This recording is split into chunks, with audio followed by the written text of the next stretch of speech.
Night, and let's just say there is.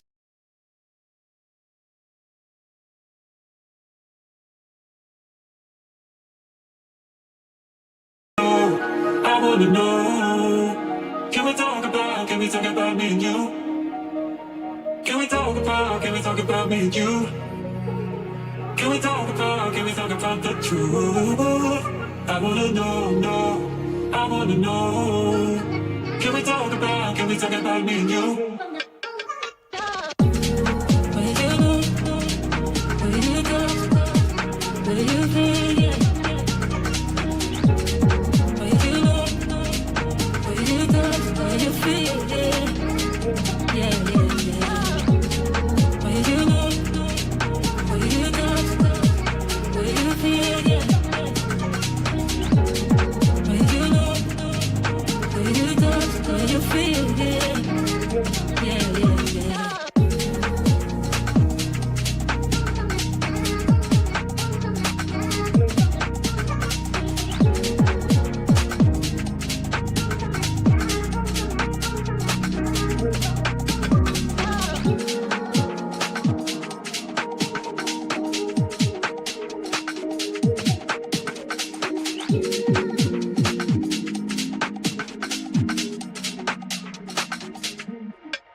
Hello, everyone. What was it? We are coming from the Inkling Performance Labs here tonight to bring you Neon Wail by SAC, the third edition here. I'm not alone here. My name is Neptune, and in my charade here, I have one other commentator. Yes, hello, my name is Lagoon, and I'm also excited to be here for Neon Wail number 3, and we got some exciting matches coming up for y'all tonight. Yeah, for sure. Pretty interested in Neon Wail here. You know, you got to see some of the mid-level, which is something like that kind of gets lost Lagoon, right? You know, there's a lot of low level with low ink, right? There's a lot of open tournaments which showcases the more talented teams, obviously at the highest level. But now Neon Wail, you have that sweet spot that's right in the middle here. So I'm pretty interested to see what's lurking around here at these levels here, what weapons get played, how the team coordination is going to be. I'm just overall excited. Yeah, and as you said, there's a lot of low level tournaments. It's you have your low wings, you have your LSLs, you have your FPIUs, but once you get past that low wing eligibility stage, you really only have you still have stuff, but you have specifically open tournament stuff with stuff like SOS and Mode Cup, but nothing specifically for Div 5 and above. So it's really cool that we're getting more mid-level tournaments to get these teams more prepared for high level. Oh yeah, for sure. Coming up here, we have two teams obviously ready in the lobby and are going to be loading in shortly. We have Make a Wish and then Eagles. Ka! I love that team name right there, Lagoon. What do you think? I'm resisting the urge to scream Ka, but I've heard of 1111 Make a Wish. I think they're a pretty popular team. I think, is Eagles Ka a pickup? Because I see some people from In Control Red Sun there with Krim and some other people around Silver Knox. To see how this starts as we're heading into Clan Blitz Mako Mart. Wait, we've been lied to. Okay, we have been lied to. Turns out it's going to be Ford 150 versus FreeFlow here. FreeFlow is going to be in that bright yellow, and in the purple is going to be Ford F150. They're locking in here. Lagoon, what stands out with these two comps here? Looking, we got pretty standard comp over there from Ford F150. I see that 1111 they're also using, but they're also bringing the order duties, and they're using the new recycled Brella, so it's gonna be this is like this probably this report just came out recently, so it's gonna be interesting to see how I can't remember the team's name right now, it's on my screen. But it's gonna be interesting to see how they're able to make it work here as we're heading into top like Yeah, for sure, for sure. Jelly, I believe that's how you say that, with the umbrella, is certainly going to be bringing some new stuff up here, right? You know, it's not a very popular pick right now since it's just simply released and people haven't quite figured out everything about it yet. But right now, it seems like Ford 150 is going to be taking that zone here, already starting to take it down and put it, FreeFlow on their side of their spawn here as they slowly start to get some specials. Cooler comes online as well as Zuko here. They're looking to get into mid here with Wood. How do you think this is going to be working out so far, especially with that brush?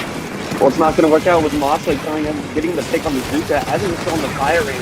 Someone else is able to pick off the recycled umbrella, and Masa is now just sharking legs, distracting this crab thing, trying to get the attention of the pencil too, just trying to keep them away from the zone for as long as possible. Close to a Wail, jumping out with a Zuka pops from Gav, and it's like, yeah. They're finally able to take zone here, but Ford F-150 is already back on the attack field, getting taken shins. Double kill from Gav, and they're right again perched under the ledge. Yeah, solid shots coming out here from Gav, getting that double right there, securing zone, right? It just seems like FreeFlow is struggling and just maintain a lot of mass control. They do have a lot of good painter weapons, right? You know, we have Pencil, and that Pencil just goes down, as I said, that their Commentators is pretty sweet, but they have Pencil, they have Shot, they have Dualies, a lot of strong specials coming out here, but it seems like every time something gets up, it just gets shut down, and they're just barely able to flip zones here. And a lot of these members are just barely able to eke out and escape just enough time right there. Unfortunately, that shot goes down completely. Yeah, but as we said, the F-150 is trying to take back the zone here from FreeFlow, and it looks like they're able to do it with their double shot and Pencil. The order dualies up there, dropping back in the zone. They're all FreeFlow is trying to get back in here with those dualies, with that trapping. Zuka's popping out, Umbrella Shield is coming in. Looks like they're able to get the pick on them, but then as they go 2 down, it's 2 down for each team. 4 F-150s down to their 1 member. The dualies and the Pencil making the push work for FreeFlow, and they're able to keep F-150 back into their spawn. Yeah, for sure. That was an excellent push on FreeFlow's side, right? You know, now setting up their Pencil in mid here. They're trying to have their other Pencil try and contest mid right now, you know. They're trying to prevent the points from going down here, you know. Oh, the zone is slowly ticking down here, right? And you need to get those picks right here, which they managed to do as Zone manages to get flipped here. That was an excellent retake of it. Oh no, we're getting Splatoon 3 lag here. Connection is unstable.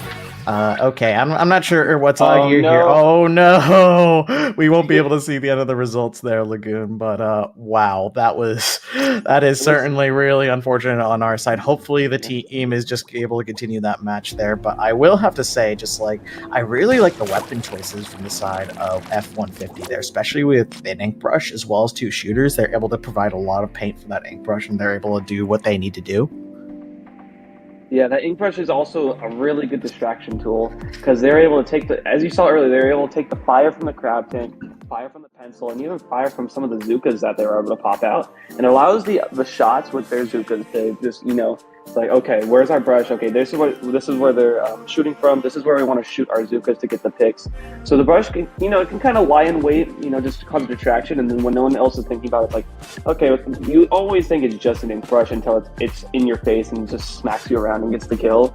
But yeah, never underestimate its ability to just dodge and stall, because that's also very important with ink brush. Just sometimes it's better to be like, hey, this is where they're shooting me from, so that you can have your other Slayers going for the kills as they're trying to make the pushes. Well said, well said. I, Master of the Brush, has spoken here. I'm not too familiar with the weapon, but I've seen quite a number of talented players being able to pull it out there, including members on F150 right there. As you see, they're able to provide like meaningful distractions, right? Mentioned just shoot in certain directions and able to like escape certain situations before things got a little too rough, right? They managed to live. The burst paint, especially on zones, can definitely be very helpful for capping, as well as just having that Wail, because Wail's one of those specials that you can still move around with your main weapon. You're not locked into it like Zuka, like Crab, like Inkjet, right? You are freely able to move around along with the with the Wails that has global range, and just able to put a lot of pressure, not only with the special, but also with the bombs there, Lagoon. Yeah, absolutely. And especially from FreeFlow, who I'm looking in the Battlefy chat, they went 1-0 over F-150. it seems like in that match. They also had their order duelies, which are very good on crab leg, especially because they have the special mobility with the dodge rolls, and also specifically with the crab tank. If you get crab tank perched onto like the grates, and you just have full visibility over both of your enemies' drops, their plat, and it's just so hard for them to get back in. And then you have the pencil too, also with that really long range, being able to also shoot into their plat, look at people who are coming right, look at people who are dropping left, and getting the cooler so that the other people can keep fighting like the shot and like the order dually. And it looks like they were able to take it back because F-150 had a really good push at the start. But FreeFlow looks like, from just looking at the Battle Fight chat, it looks like they were able to get back in. And we'll be getting back into it soon with Rainmaker using the Alfonsino.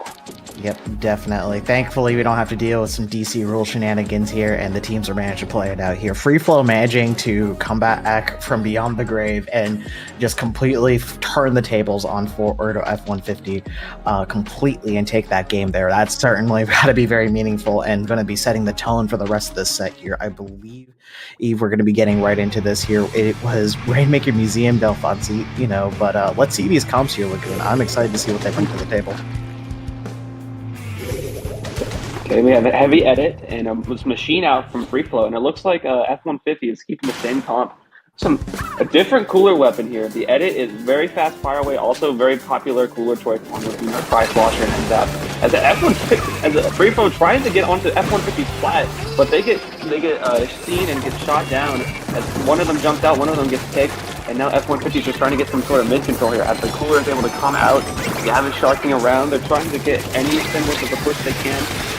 As they're able to fend off the flank, and it looks like at the beginning of the match, FreeFlow is now pushed up to the red line. F-150 is looking to take a push here. Yeah, even though like a lot of specials have been popping, a lot of people have been going down there. That was an amazing double pick there from Gav right there, along with Masa cleaning up 3. It doesn't seem like much progress has been made too far, right? But Gav is going to just say no to all that progress that F-150 is going to do. In all those picks it's Lagoon, only managing to get all the way down to 73 here, and in a wipeout on FreeFlow side here. Excellent defense.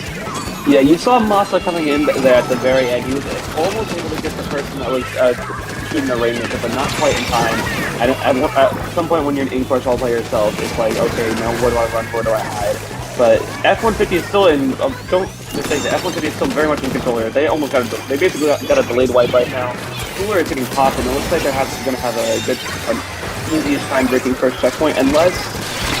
No, the dudes are not able to pick them off in time. No, it was the edit. Okay, the combination of the edit and the dudes, they're doing some excellent defense right now, but unfortunately, F-150 coming in with the Bazooka shots, ka-ching, ka-ching, ka-ching. It's going to find someone eventually here, as this Rainmaker's going to be ran a little bit forward here for some points here, getting 35 on the board. You cannot be too happy with your free people right now, Lagoon. No, they cannot, but they were able to bring it back earlier. They got F-150 last game got down to about, I think, 20 points, and we didn't see it, but FreeFlow was able to get back into it, so they're definitely not out of this right now. And with how sometimes after first check on Museum, you can just kind of go and get as many points as you possibly can. It's definitely not over for FreeFlow. They have Zukas, they have especially the crab tank on this top mid whenever they get it. It's going to be so important. Or if they just get it onto their spinner, that's also going to be very important. As you see here, it looks like FreeFlow is going to try and take lead. Right now, as I say that, not quite enough. And F-150 is able to jump them. Yeah, not going to be quite enough, and that crab tank's going to contest the top right there, along with this Neo machine right now. It's only just a few points away from being able to swap this lead right now, as F-150 members are doing everything in their power to stop FreeFlow members from pushing that any more closer here. You have multiple specials, multiple bodies being pushed down here, and unfortunately, that Rainmaker is going to be dropped as Masta pulls the Rainmaker all the way to the left side. Wow. Unbelievable. That order dually somehow survived two bomb shots and get a 6 there. I don't know how they were able to get out of that alive. But now F-150 is again onto FreeFlow's flat as they're trying to just drop and kill the Rainmaker to stop them from potentially making another big push. Mossack trying to go up top here. Dodges and top right. And Zukas are flying everywhere. Yeah, they're able to pick them off. Yeah, definitely. It is a very difficult situation right now. If you are in FreeFlow's hands right now, because you definitely don't want more points scored here, and paint control being over the spinner can be definitely very scary here. Yes, there are a lot of Zuka shots being traded forward, right? But what's most important is which Zukas can get the most values right now. Ford or F-150 does have 2 Zukas right now, so if one fails, there's at least another one here. But no, they're going to get 3 down for FreeFlow. Oh, That's going to be the wipeout. Unbelievable. I think that's going to be the knockout 2 here, Lagoon. Yeah, that is going to be it here. Ford F-150 is going to swing it back here into high drive and make it the scoreboard 1-1. Yeah, they clearly probably weren't content with that first game because they knew they had the lead for so long and FreeFlow was able to take it back. This time they're like, no, we're just going to stop that. We're not going to give you the chance to get back in. They got a wipeout at the exact time they needed it. FreeFlow was not able to respawn in time. Ford F-150 takes the knockout here on Rainmaker Museum. Oh yeah, definitely. That was just a fantastic retake there, and just I noticed F-150 was really consistent when just like holding the spinner on Museum, which is definitely one of the most important things to do, right, on Museum, especially because that dictates the pace of the game there, Lagoon. Yeah, especially it's you see it on most Museum modes. As soon as the enemy gets into your spinning, you're in a lot of trouble. You have some different ways to get back into it, but as soon as they get onto your spinner, they have visibility of your plat, they're able to take any angle you're trying to get back into there, that they are able to shut it down. And especially there, it's like as soon as you get the wipeout, it's like, well, kind of over at that point, unless you're either cooler or have a bunch of quick respawn. But yeah, spinner, very important on Museum, and F-150 just kind of lived there for the longest time. And FreeFlow was just not able to clear them out, and Ford F-150 using all that distractions and all those Zukas and all brushes distractions to get the wipeout and take the win there. Oh yeah, definitely. And I'm curious to see how they're going to be able to take that momentum into, I guess, the most momentum-heavy map in the entire game, in my opinion, right now. It's going to be Tower Control, Ship-Shaped Cargo, and I think this is one of the maps that can totally just snowball out of control the second one team gets control here. And one thing that Ford F-150 is shown and demonstrated time and time again is their control play style. Oh yeah, definitely. I've been looking at Ship-Shaped Cargo, especially Tower Control, for a while. It's very similar to a different Tower Control in the game, which is Sturgeon, because both only have 2 checkpoints. And as soon as you get past like checkpoint 1 on both maps, you're able to take so much space so quickly. And unless the defending team is able to get a quick defense going, you're just gonna get so many points right off the bat. But we'll see who's gonna. We've seen F-150 getting out of the gate early each time, able to get those big leads early. So let's see if this time they're able to do it against FreeFlow this time. Okay, I see Umbrella coming out from FreeFlow's side here, and Ford F-150 is sticking with their tried and true double shot Snipe Raider Ink Brush combo. Hey, if it's not broken, don't fix it, right?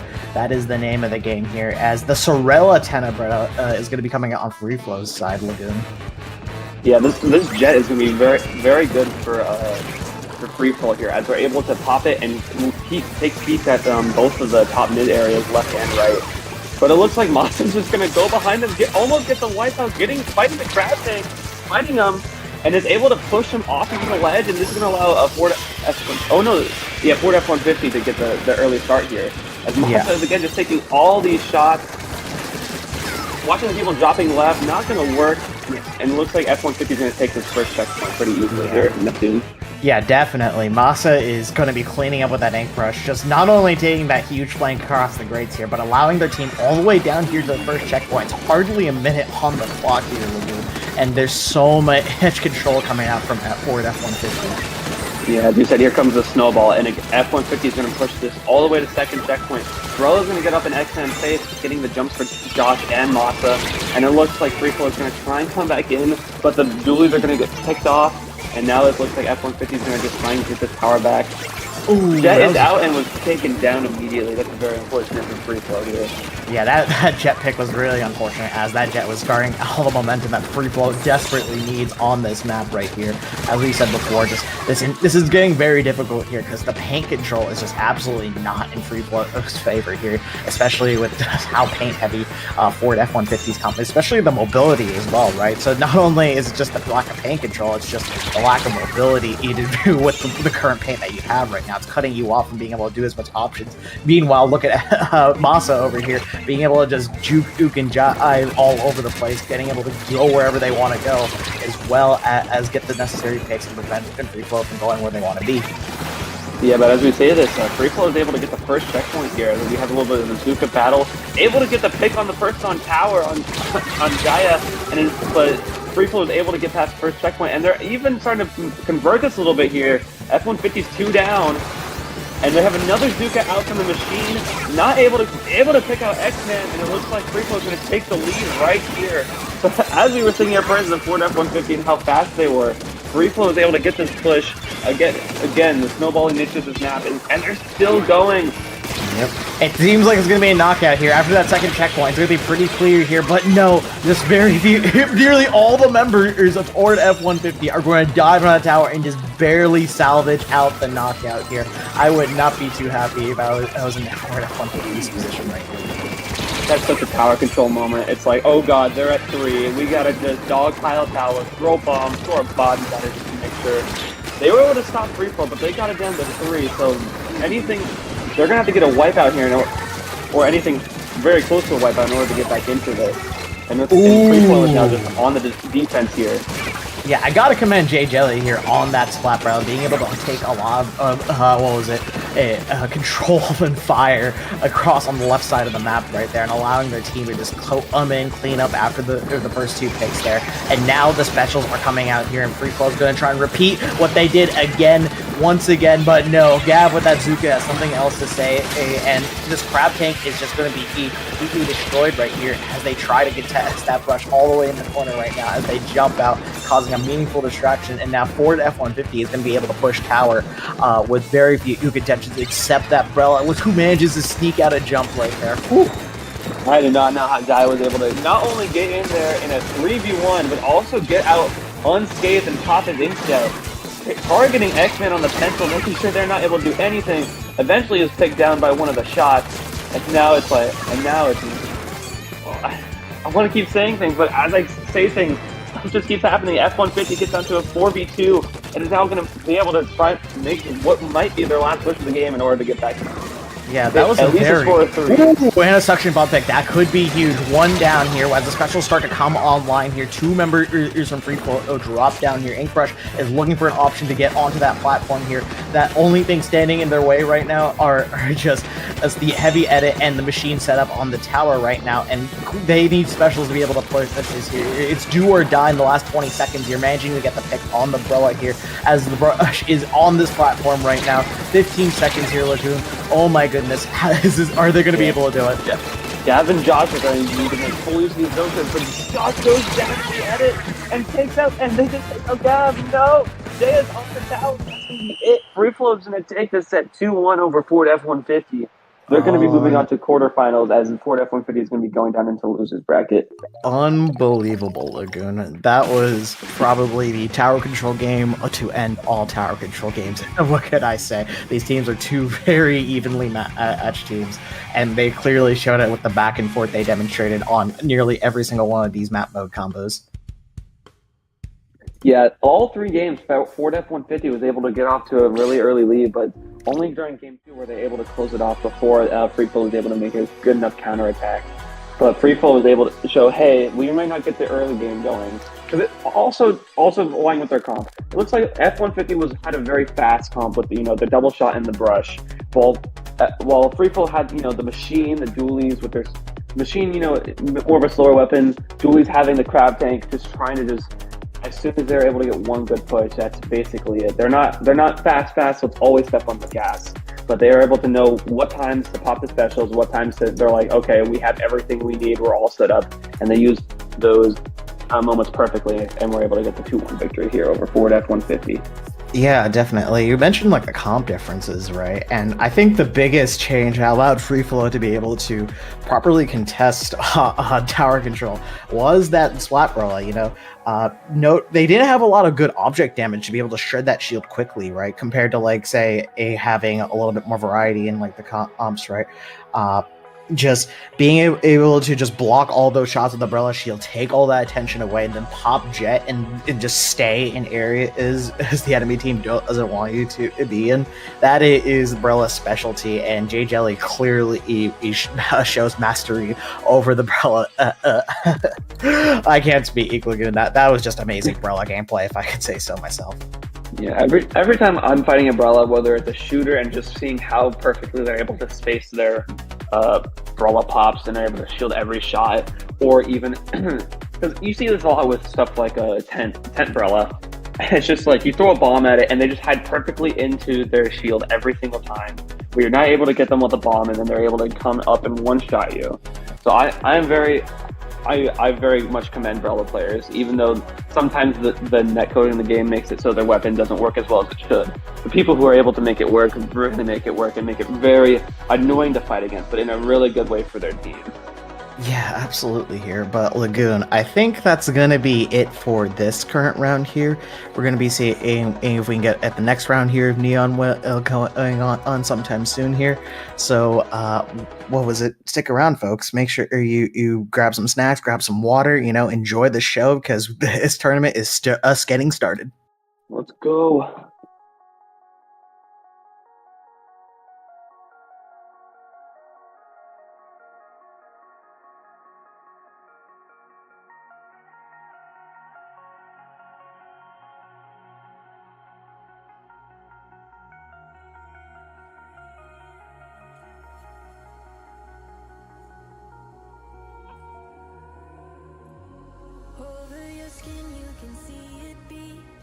Intoxicating your energy. First time in so long you felt the heat evaporating your bindings. Move like the sunlight, darkness can't hold you here. Bold and bright, push through the atmosphere. This is your dawn, this is your break.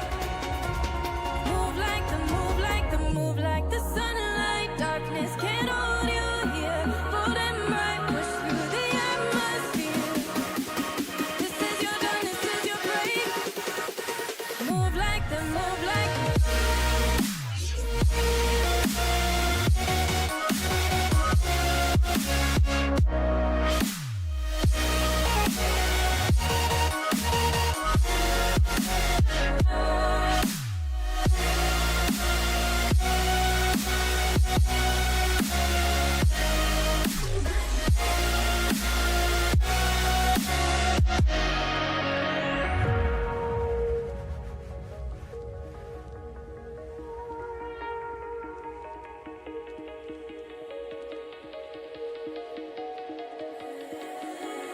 I know the sadness that cripples you.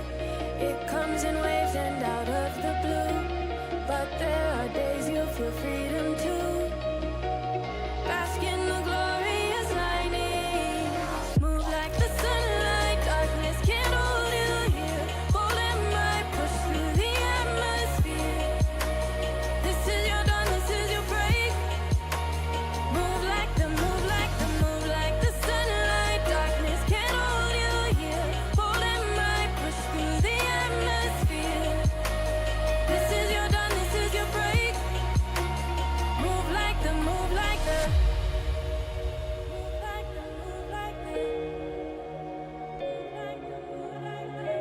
radiate, radiate, radiate. Gravitate, gravitate, gravitate. Innovate, innovate, innovate. Move like the sunlight.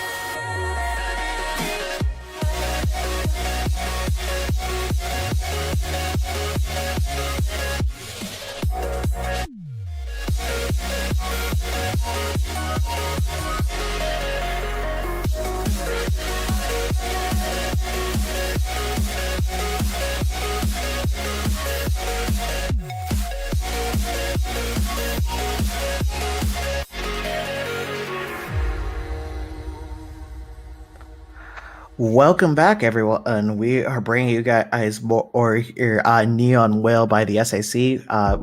What was it? We're going to be on round 2 here. We have two teams here. We have International Goats with the emote there as well versus Ominous here. I'm not alone in this endeavor.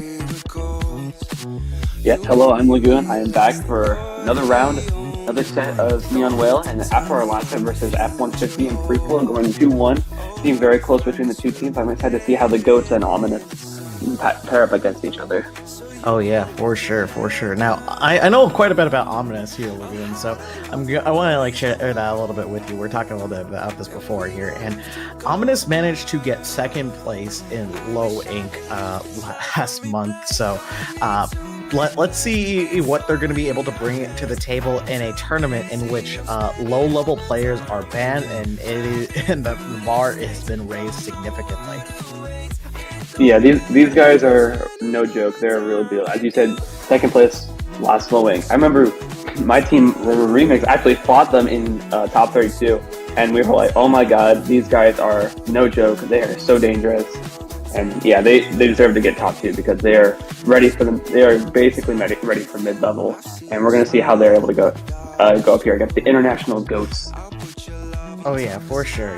Ominous rocks a very interesting comp from my understanding here. We have Day, who is a Dynamo one-trick to my knowledge, right? We have Stripes, who is a big fan of the vanilla reflux, being able to output missiles, right? And I think Toasty is also a Tenebrella player as well. So you have 3 very uncommon weapons already lined up on this team here.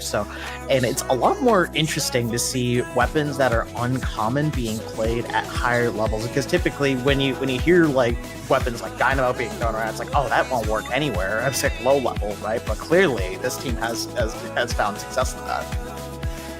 No, and people say stuff like that. This only works at low level. We have seen with results everyone's like, you need Tactic Cooler to be meta. We've seen the results at something like Genesis X, where the winning team didn't have a single cooler weapon and was running a Tri-Stringer. People who are just like, why don't you just run a Charger? Why don't you just run a Swaling?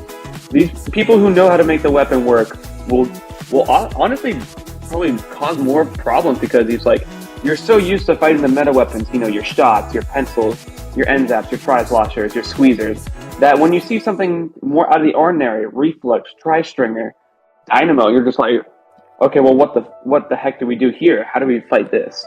So yeah, it's very... Mm-hmm.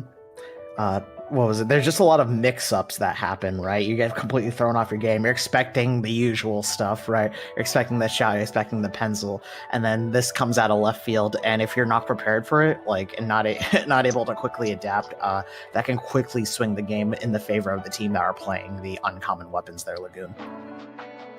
Yeah, and it's like, you don't realize how much changing one weapon completely changes the entire team. Say you have the prompt from Ford F-150, the shot, double shot, ink brush. It's like, you feel like that, you're like, okay, this is a very standard prompt. But if you switch it to Dynamo shot ink brush, you're like, dang, now it's like a very different weapon combination, because pencil and Dynamo, they both like to stand back, both farm for coolers, especially. But Dynamo is able to, especially on something like Zones, as we saw earlier with Zones Crab Leg, if Dynamo is able to get perched perfectly, they're able to just cover so much turf in one swing. It's very hard, and it's a lot of chip damage that, your other teammates can take great advantage of. Oh yeah, definitely. The chip damage certainly does add up here, but I do want to talk about the second round here. We're going to be having a best of 5 rather than a best of 3 going on here. We're going to be starting off with Clamp with Scorch Gorge, which is going to be a very interesting map, especially considering the uncommon weapons we were talking about there, Lagoon. Yeah, of course. As 10 can be very good on Scorch Gorge, pushing into the basket, and even across the grates on the floating from mid, you just have a shield to walk behind. You have if they bring the reflux, you have missiles to flush out people, and then going into something like Splatzone and Robo Robin, where again these weapons are very good here, like the Dynamo, like you said, like the Tent, like the reflux. Oh yeah, for sure. Well, one thing you mentioned, like about the Tenebrella, right, and having that, what was it, moving wall, right? It is essentially a mobile splash wall, for lack of a better term here, and having your teammates set up behind that while it's able to like leave a paint trail behind is going to be huge, because the second you use Tenebrella, right, you are committing to that act. You are going to commit to you playing behind that shield and trying to push that forward. And if you're playing the Sorella especially, right, you're going to be able to shoot Zukas across it as well. No, yeah, people don't realize how good having a portable wall is. Like Splash Wall, you know, the main weapons you have with that are Squeezer and 52 Gal, and the Splash Wall is just able to keep people back, or sometimes being able to strong arm your way into enemy lines, making sure you're protected from at least one side. Now imagine having a wall that's moving, does damage, and has a one-shot behind it, potentially with this Tenebrella. Like, you don't realize how dangerous that is in most scenarios. And then you have really good Tenebrella players who are able to land these one-shots. And it's just like, oh, well, how do we exactly deal with this besides just spamming bombs at the tent shield, which also has a boatload of HP, and it's very hard to take down. Yeah, certain weapons just don't stack up really well against it, right? I learned recently that Splatlinks have like a negative multiplier, so like you think something like a Hydra would be able to eat that thing for dinner, you know, just effortlessly. No, that thing takes quite a lot of effort, so it's not just one player that's going to be able to evenly match up, right? The only thing that I really think that's like able to effectively shred a Tenebrella shield is a splash wall, funnily enough here. But hey, we see it here. It's the vanilla Tenebrella, so we're going to be seeing the ink pack as well as beacons coming out here, Lagoon. Yeah, double roller comp here from Ominous. They have the splat roller for the bubbler and the vanilla tent for the ink pack, and able to get in and have defense. As the goats are going in more of a shooter comp, Squeezer, Gal. There's the walls we just talked about. Range Blaster and Enzap. Enzap is a good cooler option for goats, and as we see Dynamo for Ominous. But the goats are going in, taking top mid, and they're looking to break this basket very early here. Yeah, that Dynamo is left right across the face. I didn't fully agree with that play, you know, because it allowed goats to be able to like sneak up here and stuff these walls right here. You know, when we talk about Tenebrella, how that's a mobile splash roll, we're seeing the regular splash roll right here being used to great effect, blocking out Ominous from being able to get through that basket right now, and they are on the back foot right now. This is a really hard spot for weapons like Dynamo and Tenebrella who love to be set up and have control in the mid and force weapons that are less traditional to play their game more than the other way around here. Yeah, but that was a very good ink back there by the V10, able to, you know, as we say again, strong arm their way back into their elbow, able to push the goats out and make sure that, you know, they're not stuck in their spawn. Yeah, because he tries to go for the V roller and is not able to get the pick. As the range blaster is still stuck in, they weren't stuck there, they were purposely up there, just trying to get the pick onto Ominous. But now Ominous looks like they're trying to get some pushes going here with the V10 going in.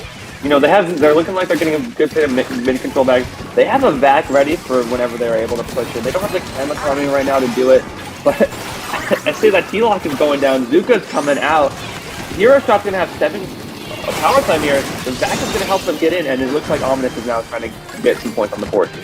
Yeah, definitely. It's just now going to be about how much momentum you have around that basket. Unfortunately, not going to be too much here. 3 go down here as that Dynamo jumps in, hoping to score a power clan here, but gets shut down by the 52 and gets another one right there. That is a huge pick from the goats right there, being able to probably take most of mid control right now, with most members of Ominous being playing really be on their side of the map right now. But no, Pigment on this roller has something to say about that, Lagoon.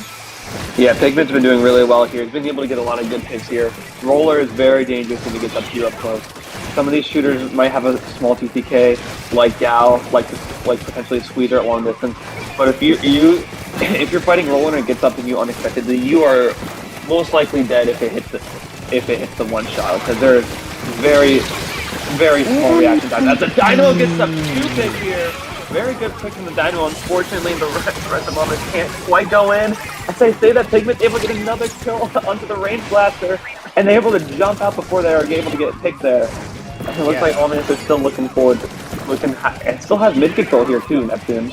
Yeah, definitely. Big control is looking in the favor of Omnis right now. You know, we have got a bit of paint there. They started that whole death parade with the double from the Dynamo right there, and certainly looking ways to push forward. You know, specials are slowly coming up online. You know, Cooler has been in release, and the moment you see Cooler come out this week, we notice there's going to be a lot of skirmishing and fighting right now. And Omnis is slowly trying to push their way up here, but it's just not going to be enough here. 52 is doing a fantastic job stalling out here, but it's going to get shut down from the Dynamo from below the ledge here. Additional Zuka and a bubble going to come out here. This is a fantastic push.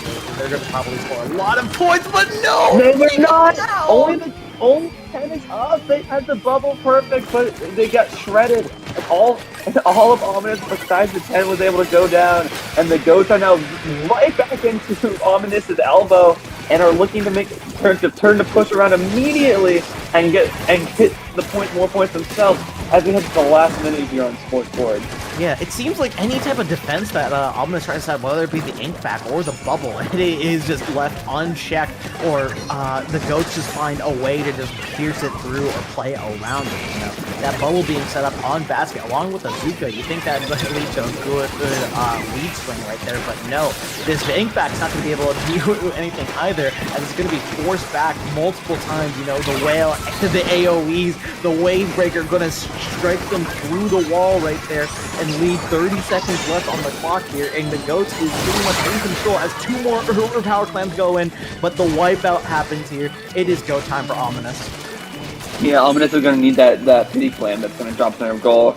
Goats had a very patient going for those double power clam pushes. They saw the Zuka out there and push at the right time to get those 2 power clams and get the score down to 7.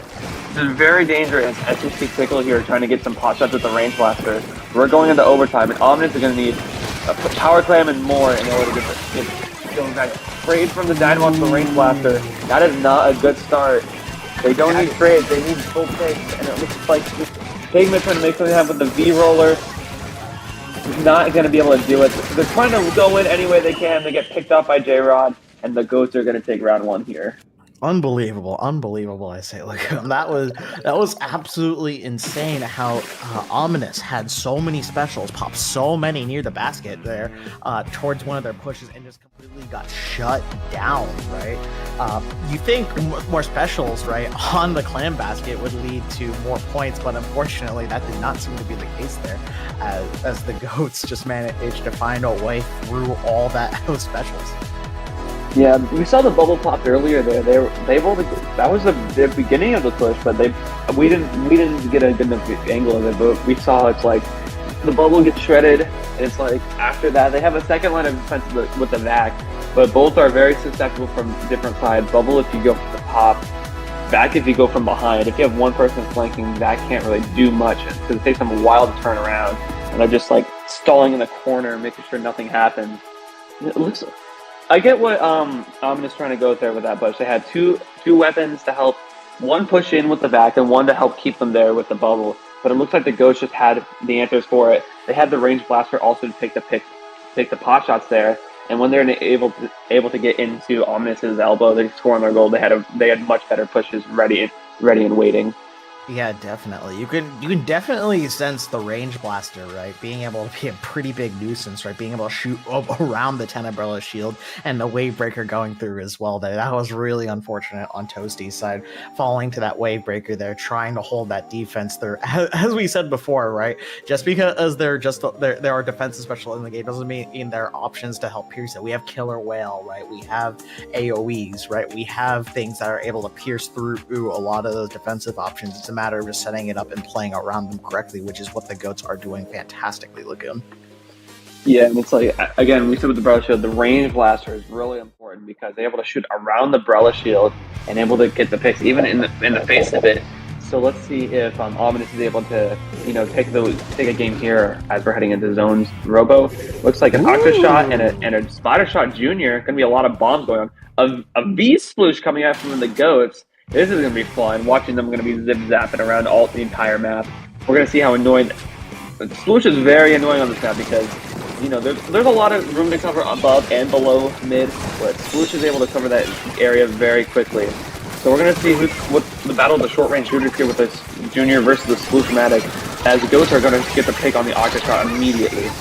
Ooh, wow, that was a fantastic thing there. Just being cooler than whatnot, just being able to push a lot of members on this back right here. Unfortunately, that Splatoon is going to get eaten by that shield right now. Then the back gets popped and the hammer comes out. No, it's whack-a-mole out here we're doing. Tickle was offended that his teammate's wall just got shredded, so he just said, like, I'm just going to pop this hammer and let's have your Brella shield stop this, and just hammers right through it.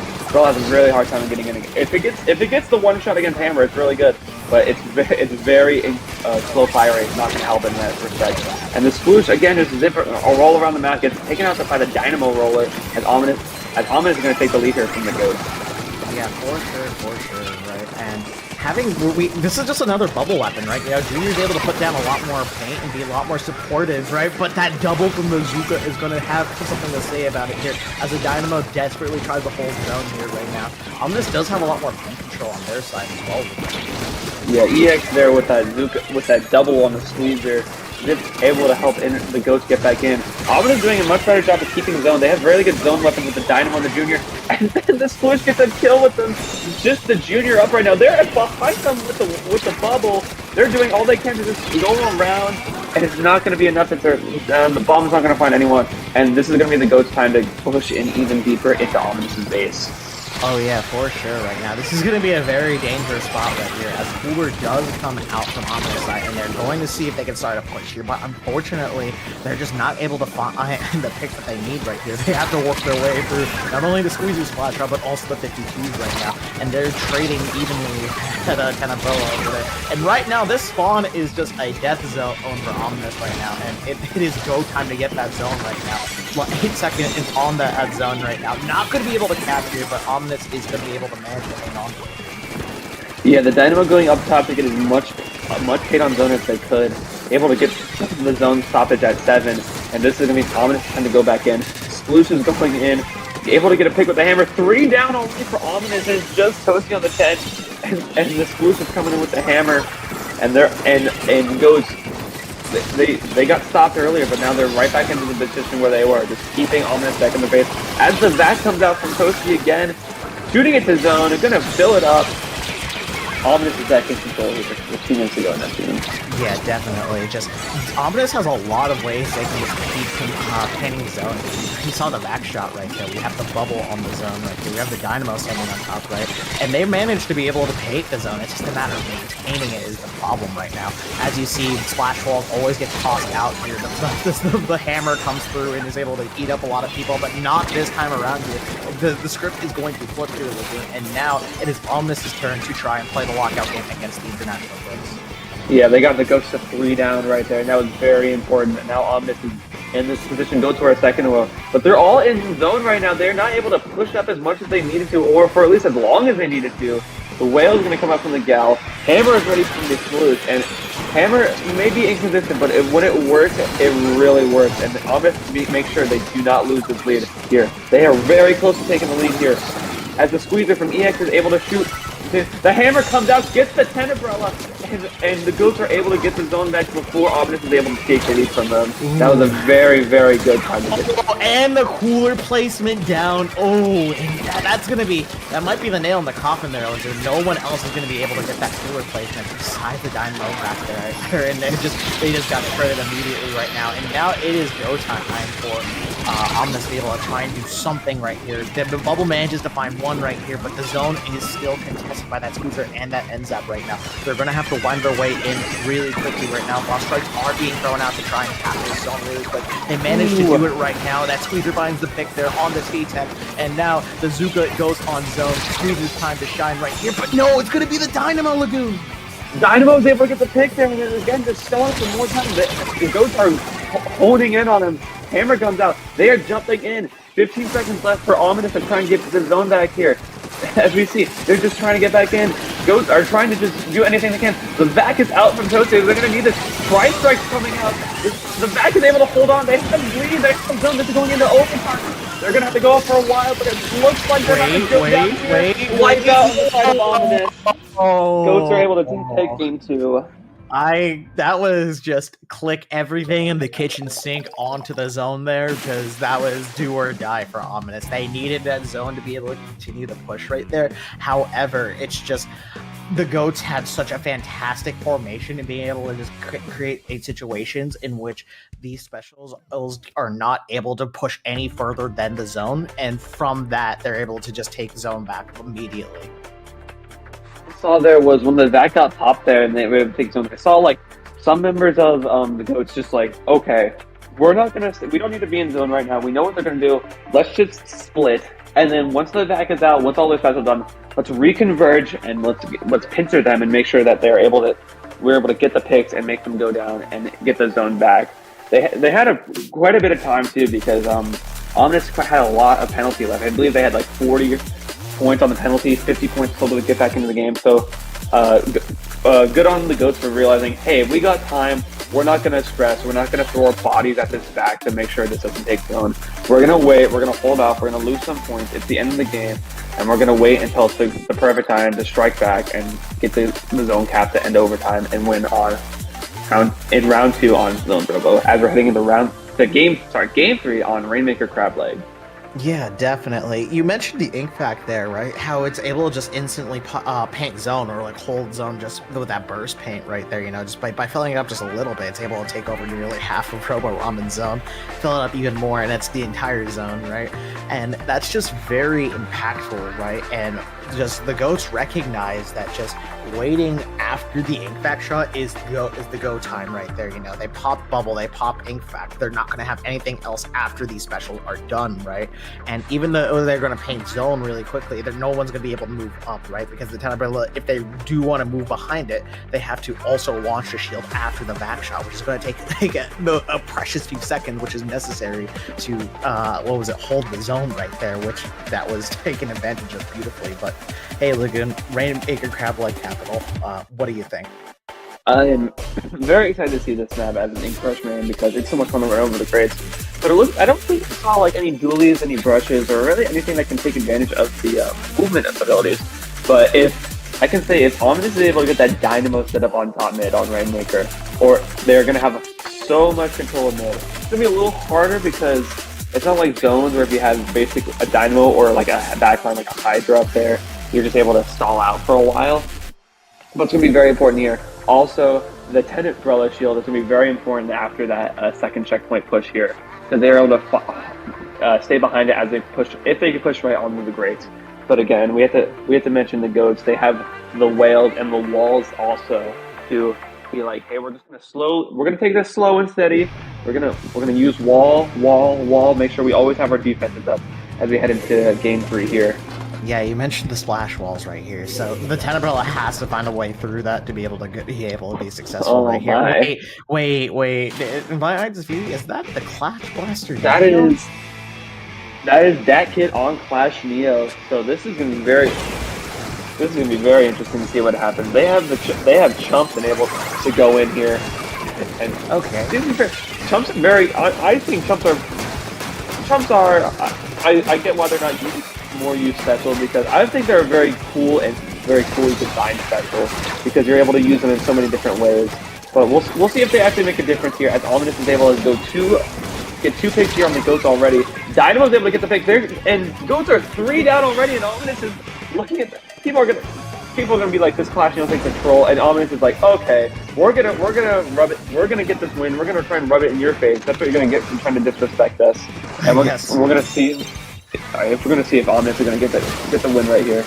Yeah, definitely. Ominous already on top of you. Wait. No. Just we said it earlier. It's so important when pushing for Ominous. He hit that perfectly to where no shots were hitting them. Get it all the way to 1, and the goats have so much work to do in order to bring this team back.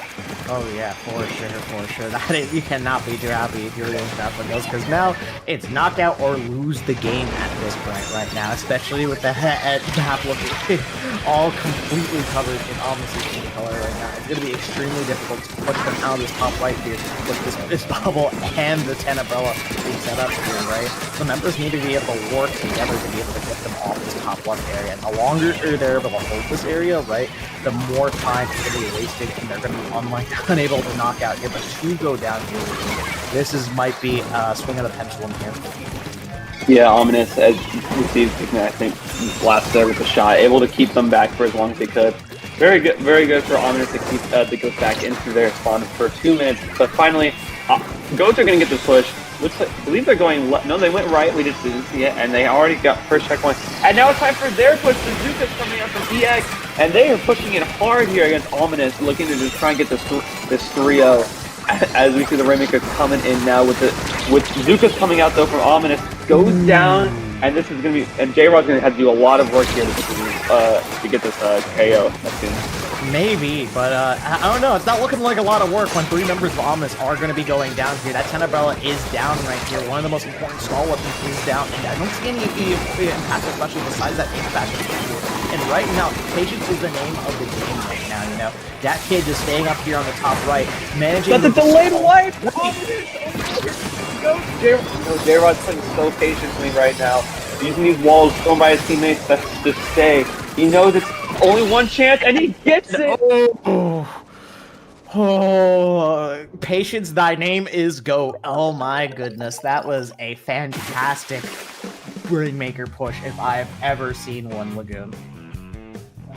I don't know how many seconds were left on that Rainmaker, but J-Rod just keeping it on there for so long, letting his teammates get all the kills.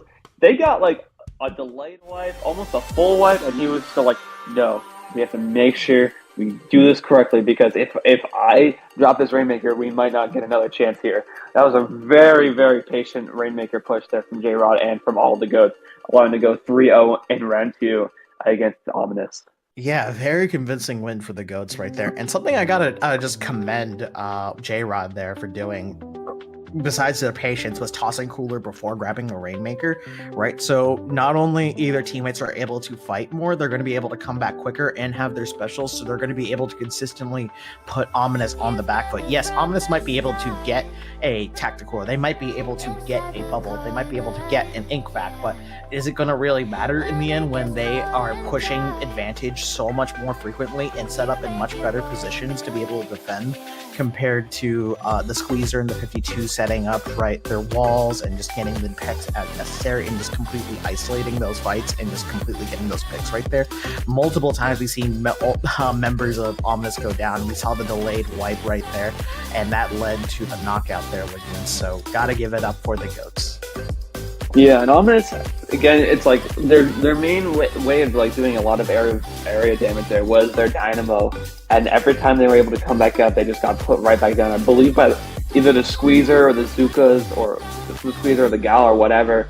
But the time they needed to be up to keep making sure that they just didn't get, they didn't get close enough to the checkpoint. They just weren't there when they needed to be. The 10 just launching the shield, hoping that'll stop them. But also the walls there. We saw it a couple of times. The walls that the Ghosts were able to throw down in front of J-Rod to make sure no straight bombs got him, no straight bullets got him. Able to stop.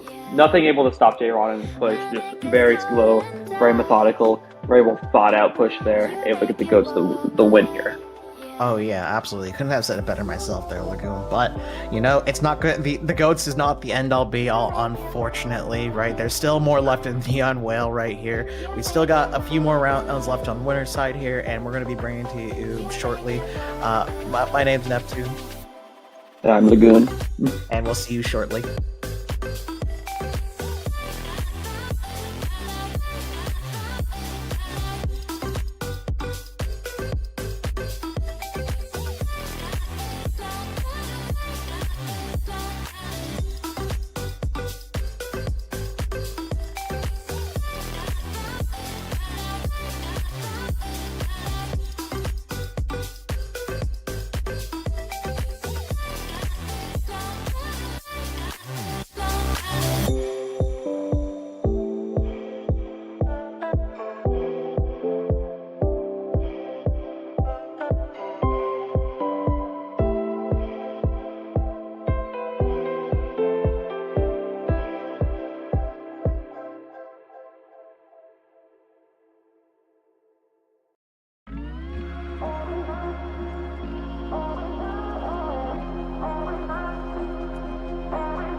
before. You look at me, it's all I need. I got this love, love, love that I'm dreaming about. I got this love, love, love, got me singing out loud. You come and take me higher. There's no denying you the one. I got this love, yeah.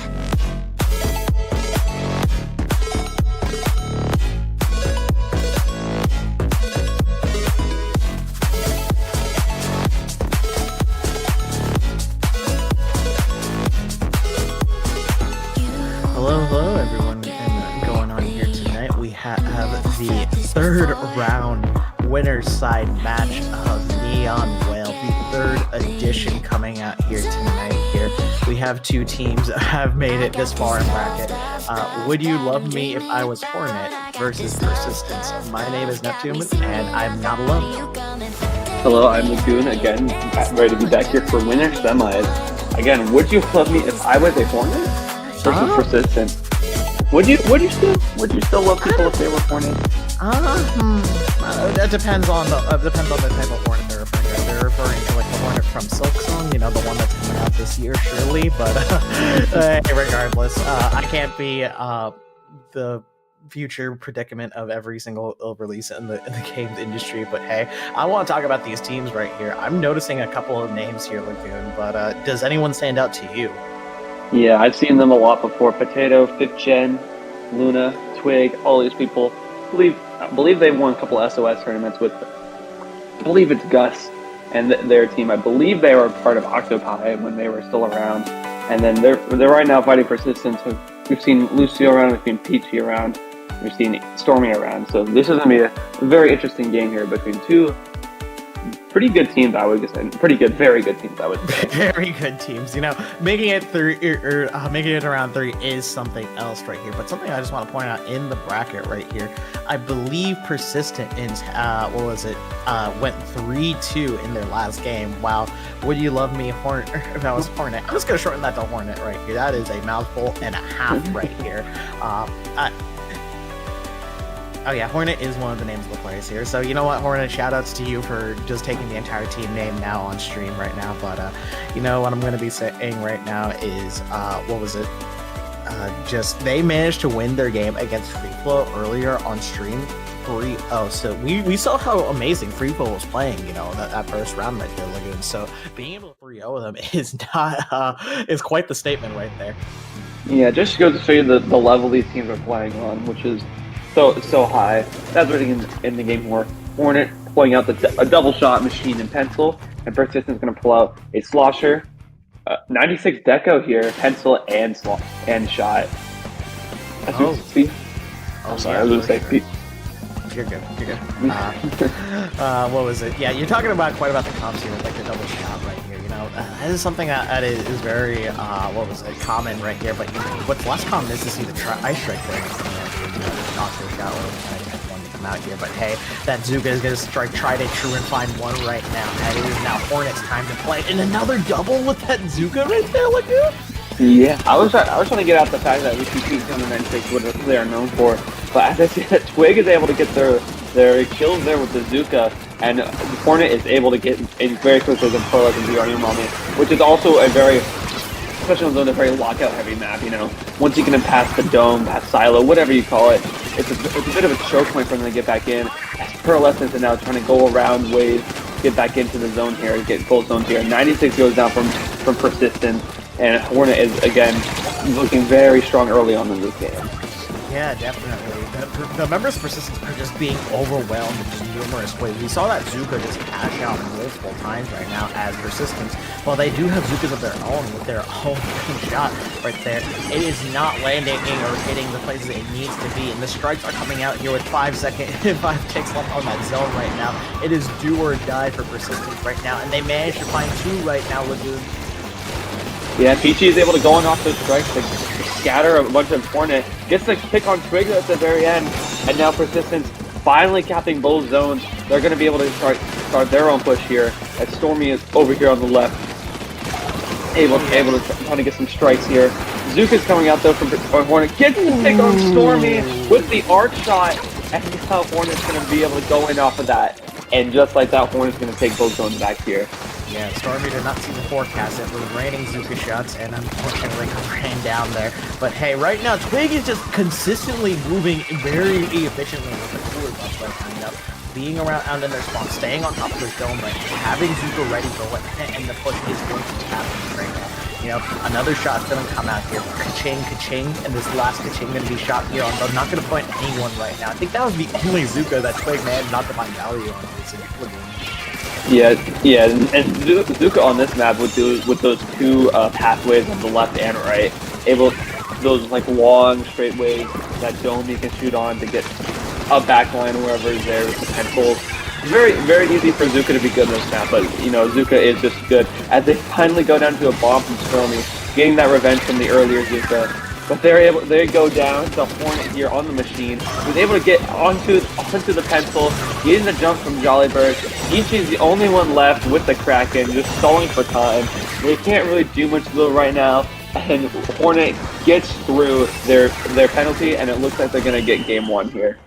Yeah. Oh my goodness, Lagoon. That was something else there. That initial zone flip for Persistence there, I thought it was going to be a lot more back and forth there initially. You mentioned this as like a pretty lockout-heavy game, and I'm like, okay, you know what? Hornet got the zone right here. 7 ticks left on the zone. Maybe they might be able to stall a little bit on the right here, but you know what? Persistence managed to hold their own and like stay in the game there for a lot longer than I expected there. Yeah, you usually see with Umami, they can very much be one-push games. But Persistence was able to push back in with those strikes and starting with the Krakens. Was able to get Hornet back into a position where it's like, okay, maybe they can be locked out. But Hornet was like, no, we know how this works. And we're on it very quickly. Those picks from Twig on the Zuka, on the shot, were very, very important. And we're going to head into game 2 here on Rainmaker Humpback, which is also known for producing crazy games because a lot of games, more games than you think here, come within like 1 point, 2 points because it's just so close every time, just trying to rush to get from first checkpoint all the way to the finale. So it's going to be very interesting to see how both these teams play here. Yeah, and we saw Twig on the Zuka right there was just hitting those really impactful shots and allowing their team to be able to push forward right here. And if Hornet is able to replicate those picks just on Rainmaker Humpback, that's going to be huge, right? Because Rainmaker Humpback, it's that one choke in the elbow right there that is the end-all, be-all of the Rainmaker points, right? So if you are able to get 1 down or 2 down or just get 2 down and then another one chipped, right?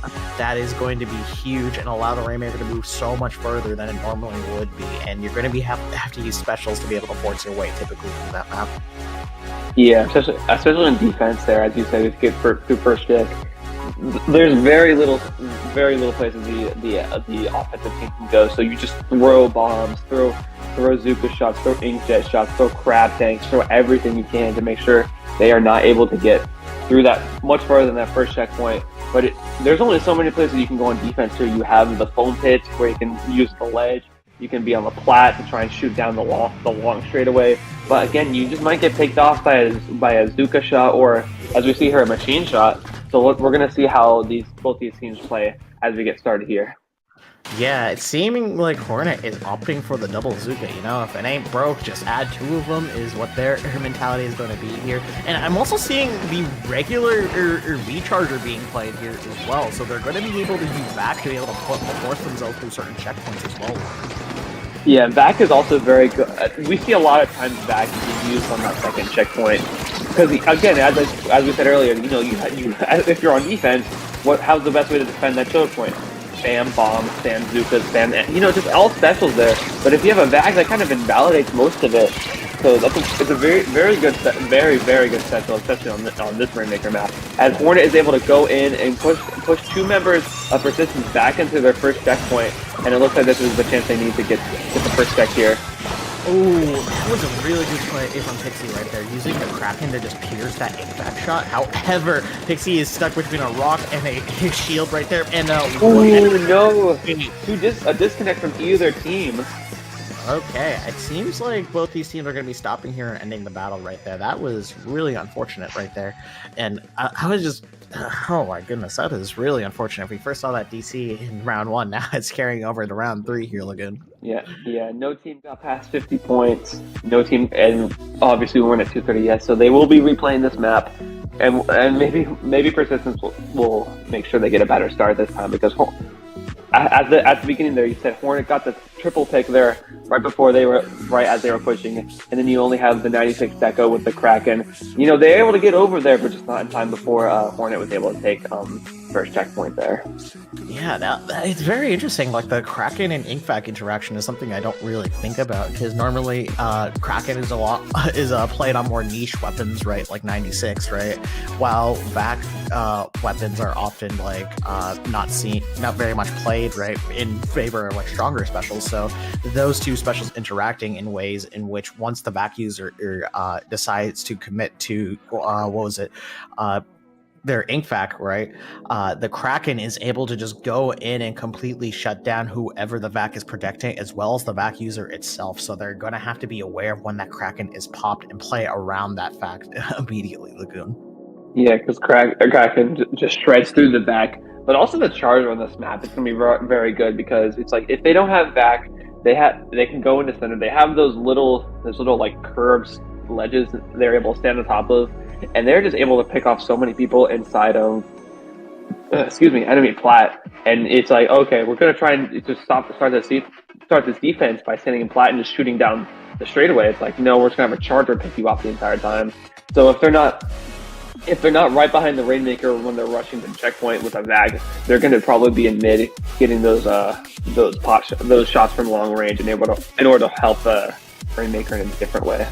Yeah, definitely. Charger is only as good as the setup for that Charger, right? And you saw Hornet being able to secure a lot of space and allowing that Charger to do what they want to do.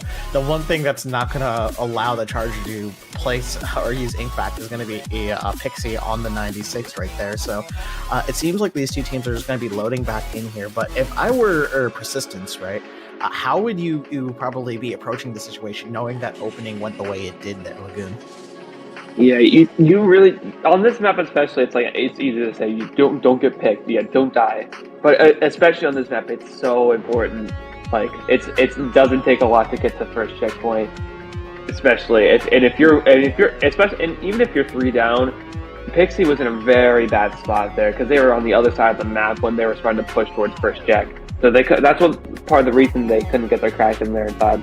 So they have to make sure they're very careful. Don't get picked off. Obviously don't get picked off. If they do get picked off, be ready to defend in case of worst case scenario. Make sure they're in the right place at the right time.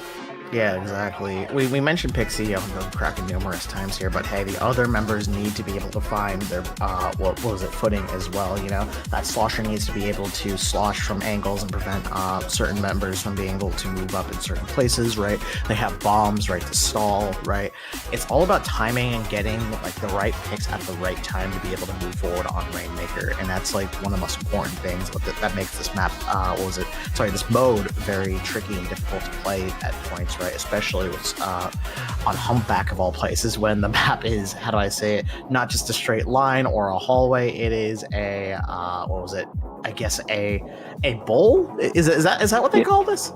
It is a kind of a bowl. It's very like in a weird way lumpy because there's a lot of points where you can go up and down, which is very cool.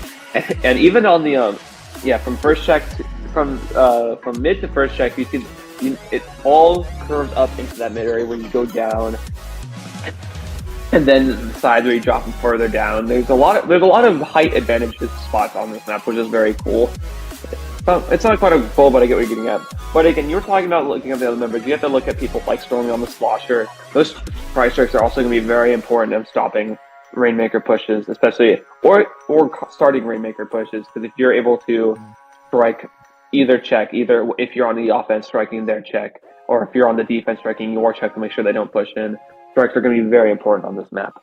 Yeah, tri-strikes are very helpful on Rainmaker because, when you throw a strike, right, it's basically, hey, get out of here or you're going to die zone, right, when those markers come out right there and you see that little outline of ink that shows up, right? But they're also going to be able to do quite a lot of object damage. So what I've seen players do, right, and this includes myself right here, especially when they're like using strikes, right, is they throw the first one to be able to shred that shield really quickly because the DPS on tri-strikes is absolutely bananas, if I say the least, right there, right? So they throw the first one to pop that at Rainmaker shield, right, and then throw the other two ahead, right? So by the time the Rainmaker shield is popped, right, they have those other strikes going out, and they have a path painted for the Rainmaker to walk forward. It is an insane thing that you'd love to see pulled off here, and we might be able to see it back as the game is finally here, Lagoon. Yeah, we're getting back right back into it. Hornet gonna be looking to go for that first push again. Persistence gonna be looking for that not to happen, and we're gonna run it back, and we're gonna see again who gets off the early lead here. Yeah, definitely. This opening definitely could say quite a lot for the pace of the game right now. And as you can see, Persistence members are doing a lot better job of staying alive compared to the initial opening of last game right now. So you definitely would like to see that skirmish here that's happening in mid right now. However, this paint control is not working in favor of Persistence. Yeah, it looks like they're playing a little too passive because I saw Chromium there on the bucket, not opting to go forward, just opting to throw a bomb. A pick from the Kraken though, able to get one, and is able to get this time they're able to get the Rainmaker. Okay, maybe that's it. They're playing a little more passive, which I don't know how well this can work in the long run, but they're able to stop this first push before they able to get the first check. Yeah, definitely. Two of these specials being popped right here and just immediately forcing a lot of these Persistent members back right now. That's Zuka managing to find the charger right there. That is a huge pick there. Being able to slow down a little bit of the anger and not give as many safe jumps as possible right now. However, they are cooler. Hornet is looking for opportunities to move in here, especially with Wail on that shot right now. There's quite a bit of a scrap here coming up on the right-hand side, and nobody has gone down despite all of these shots being fired. Yeah, that Zuka earlier from Dolly onto the splatter clip was really good, but now it's like this is what this map is going to devolve into. Fighting in this elbow area, it's just like there's going to be so much carnage happening here. As Stormy's trying to make something happen with his bucket, trying to take our attention away from the Rainmaker. It seems as I said, everyone's dispersed. People are jumping back.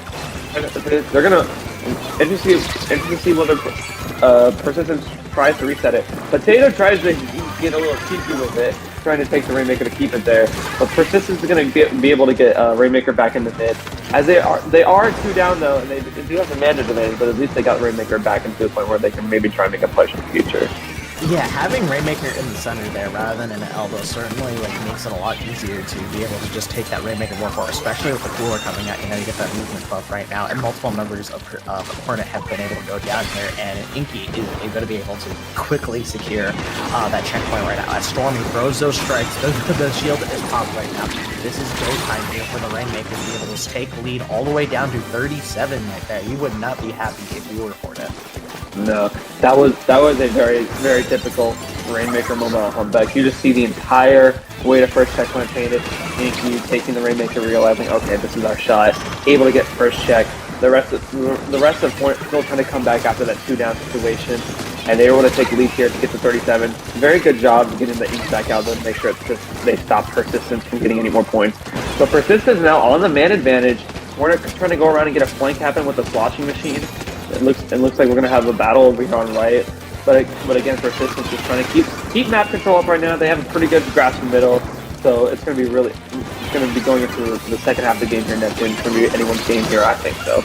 Oh yeah, for sure. 37 is not a comfortable lead by any means. It can easily be stuffed out, especially when you have a team as coordinated as Hornet right here, especially with that Ink back online right now. So I love this dynamic of we have Ink back, right? When do we use it? Obviously we don't want to use it when Kraken is online, so we click it after Kraken right now. But hey, 3 members of Persistence fall down right here, and this Rainmaker's gonna make a run for it as it goes forward and takes the lead right here, going all the way towards that checkpoint. Are they gonna be able to knock out Lagoon? Yes, they are! Ooh, that was so unfortunate for Persistence, but that was a very good push from Hornet. You saw all of them immediately get, as soon as the 3 went down for Persistence, like, okay, 3 of them rushing right to get the push started. The vac coming out, stopping all the shots, all the bombs from getting them. And then the 2 that were able to get in, get the picks as they needed to protect remember who grabbed the Rainmaker, but they were able to get it all the way up to goal and get the knockout here on the Rainmaker humpback. That is a stereotypical humpback Rainmaker moment. A stereotypical Rainmaker humpback moment. Might need to steal that one for myself for next time there. But yeah, Rainmaker humpback is definitely prone to those types of situations, right? Where you just go 1 down, 2 down, 3 down. You're like a stack of dominoes, right? And then by the time you respawn, even if it's cooler, like yes, you might have specials ready, or you might be having them coming up online soon. Oh wait, your opponents are already in elbow and already running the Rainmaker, and they got a lead, and like, wait a minute, they're going even further, and then it just gets instead it gets worse and worse right there. It's an escalation that just happens that makes that map mode very interesting with you. Yeah, especially if you're on the defense and if you drop off of your plat when they're trying to make a Rainmaker push, you messed up. It takes so long to get back. Swimming around takes so long. Jumping back, if you're not cooler, takes a while. And in that meantime, you know, the team that's advancing get another 20, 30 points going. Oh yeah, for sure. 20, 30 points could definitely add up really quickly, right? Especially as it gets further along, closer to the checkpoint there on back. Because the further you push it along, the harder it is going to be to beat for the enemy team. And then if you get the knockout, well, that's GG. And you know what? That's it, folks. But hey, we're going to be going to Tower Control Hagglefish Market here, so I'm curious to see how Hornet's going to be able to play this map mode as well. We saw what was a pencil being substituted for what was it, the vanilla charger, right? So I'm curious to see. We might see E-Leader come out on this, because E-Leader is very dominant on Hagglefish with it. Yeah, and I also E-Leader coming out would definitely be a good choice. But I also saw earlier Hornet playing the sloshing machine, which is also a very good tower control weapon, especially with, you know, it playing a little bit like a blaster in the sense it has the AoE shots, it has the fizzy bomb, especially on Hagglefish, to control the left and right lanes, and then the Booyah Bomb is always it can either be a forward pushing button or a GG button on defense. We do see a leader, but it's the custom leader with the Kraken and the Squid beacons. So we're gonna see we're gonna have a little bit of a Kraken v Kraken battle here. We're gonna see how that goes.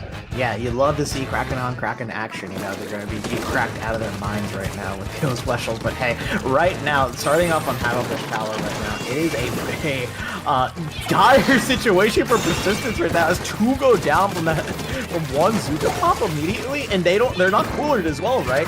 And Pixie is just left out to dry here, looking for a way to just survive and get out of there, right? They have Kraken, but it's so far back, and they're going to be able to try and come from behind here and get onto that tower right now. Hey, that checkpoint's going to clear right now, and right now it's going to be very difficult for Persistence to try and find their footing once again. Yeah, that sloshing machine from Hornet was able to put ball so far back. It makes them kind of isolated from the rest of the team, even before they went 3 down. And now it's really Persistence has gone back together. They're claiming from, and now they're on their own push here. But again, Hornet is it's gonna be so coordinated, so good at getting these picks. They're going through so much ink. Oh no, there's another DC from Persistence. I'm not sure about the ruling on this, because there was a DC in the other game, right? There was from both sides, so I'm curious to see if they're just going to be able to play it. It seems like they are playing this out right here. I think Persistence has the DC laws acted against them, and with Case Hornet, it's gonna take this time to get all the points they can. This is a very unfortunate for Persistence, because they were able to defend the first list really well. But especially in this game, the 3v4 is so hard to do for someone who's on the back foot already, let alone someone who's even on the front foot. Yeah, definitely right here. It's going to be a very unfortunate circumstance for Persistence. You know, that leader is set up right now. 5th gen is on this tower. A wipeout happens. You know, 3 members go down here because they're doing all that they can here. Man, you know, maybe they heard the Big Bang Theory didn't start with a bang. It started with a whimper, and they decided to replicate that here in this 3rd game here with you. Yeah, it's very unfortunate. As you saw 5th gen just doing laps around the tower. To be fair, they deserve it. They were able to 3-0. But again, very unfortunate for Persistence, and hopefully they're able to come back in the losers bracket and make it farther. It's been a little bit of redemption. But it's really unfortunate for them that had to end like that. Yeah, definitely. Considering Persistence had to struggle quite a bit to get up here. Yes, they had the initial bye right here, like in round 1, but they were able to go 3-2 against Paralyzing Indecision. So they've proven they deserve this spot here in round 3 of Winter Side, right?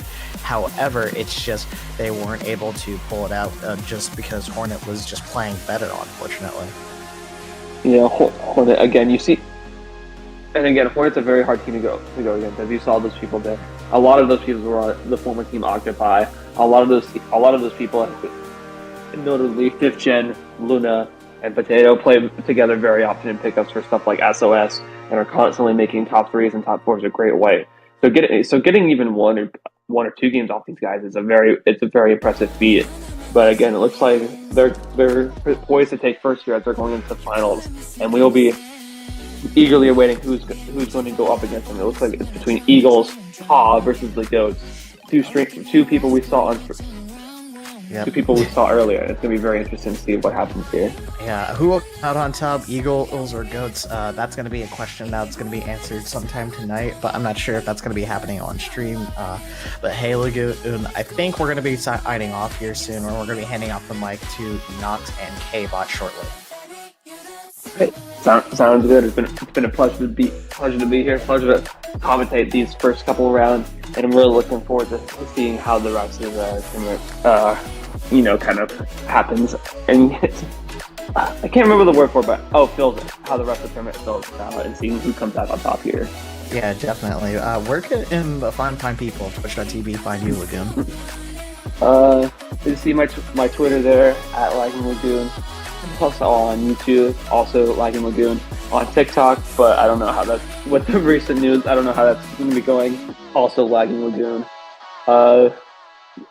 Pushing with my team RR Remix, and yeah. How about you, Neptune? Where can these lovely people find you?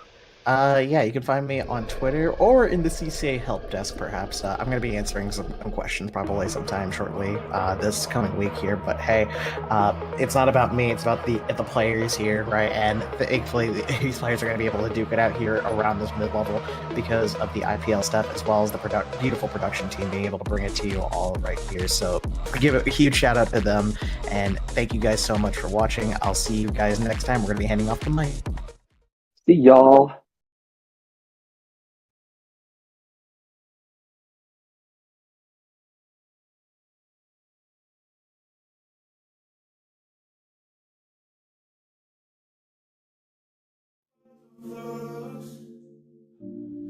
Put you in the driver's seat. Don't gotta hurry and I need love.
Hello there, everybody, and welcome to winners finals of the inaugural Neon Wail. I'm right? Am I Nope. crazy? No? Very wrong. Okay, This is well, number 3. this is 3. That This shows is you how 3. much I pay attention to everything. Isn't that great? Alright, well, my name's K-Bot. I'm joined by Nox, and we're in the same room together. We are. Fun and different. Yeah, you know, whatever works. You know, it's working. Sometimes We're- you're places. We're making it work. Yeah, sometimes you're simply places. Yeah. For fun and entertainment. Because it's spring break or something. For you. For me, I have classes. yeah. Sorry about your luck. Yeah, it's fine. Anyway, we're going to be commentating over Would You Love Me If I Was a Hornet and International Goats in Winners Finals here. So who wins, the Hornet or the Goat? I want the goat to win.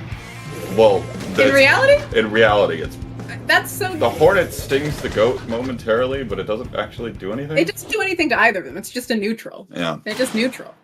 Alright, well, in any event, Hornets will be in yellow, Goats will be in purple for this first one on Rainmaker Undertow. Pretty standard compositions coming out because no one ever wants any kind of change, apparently. There's So, a sploosh. okay, my bad. There's a sploosh on the map. I forgot that the sploosh and the splash looked incredibly simple. They do, and nobody uses sploosh anymore. So that's... and hasn't since S2, and that was just Brian. Except that kid. Yeah, except that kid. And we're seeing International Goats looking to get a push going here. Squeezer able to find one. Twig on the flank here with that splatter shot, able to take the pick. And we're going to be seeing International Goats being able to continue on this push for now, taking advantage of that killer whale. Looking up here, you see the Inkjet go over, looking to try to get a pick towards this Rainmaker. Interesting to see the spread of targets here so far, but finally we'll get a push going, and looks like the defense will hold for the Hornets here. So they'll be coming back into mid, looking to try to build up some of these specials and get back in on the offensive. Yeah, looking to get some specials online, looking to find forward momentum. A little bit of an early Rainmaker grab potentially, just because they're kind of stuck stalling with it, which isn't necessarily what you want, especially since that was their cooler player that's now having to... Oh, yeah, that was their cooler player, I'm right. Now having to stall with it, not something you love. You do tend to want your cooler for your push. Won't really have that, but nonetheless, Hornets now might have lost the Rainmaker once, looking to come up this side. Potato looking to apply some pressure on this right side. Meanwhile, not able to make a way up this ramp to the other side. Held by the Goats, at least for the time being, and they're going to have a moment to build up some of these specials. Looks like actually pivot made. The Hornets will now take the look toward the check, and 5th Gen will dunk that Rainmaker down. Potato up in the air with this Inkjet, looking for a pick against Bazooka, won't be able to find it. Versus Exo, and Dat Kid looks to try to apply some pressure from the backside, not going to be enough, and now 3 credited to Potato here. That'll be a pick by the Rainmaker here, and blitzing it forward, but I think it stops decently early here for 36 points. Yeah, it's really hard to get much further past that ramp. It's not something that comes super naturally, not something that goes super smoothly. Usually they manage to get a few more points in there. It's a really good checkpoint break. It tends to be hard to get much further than that on that side's push.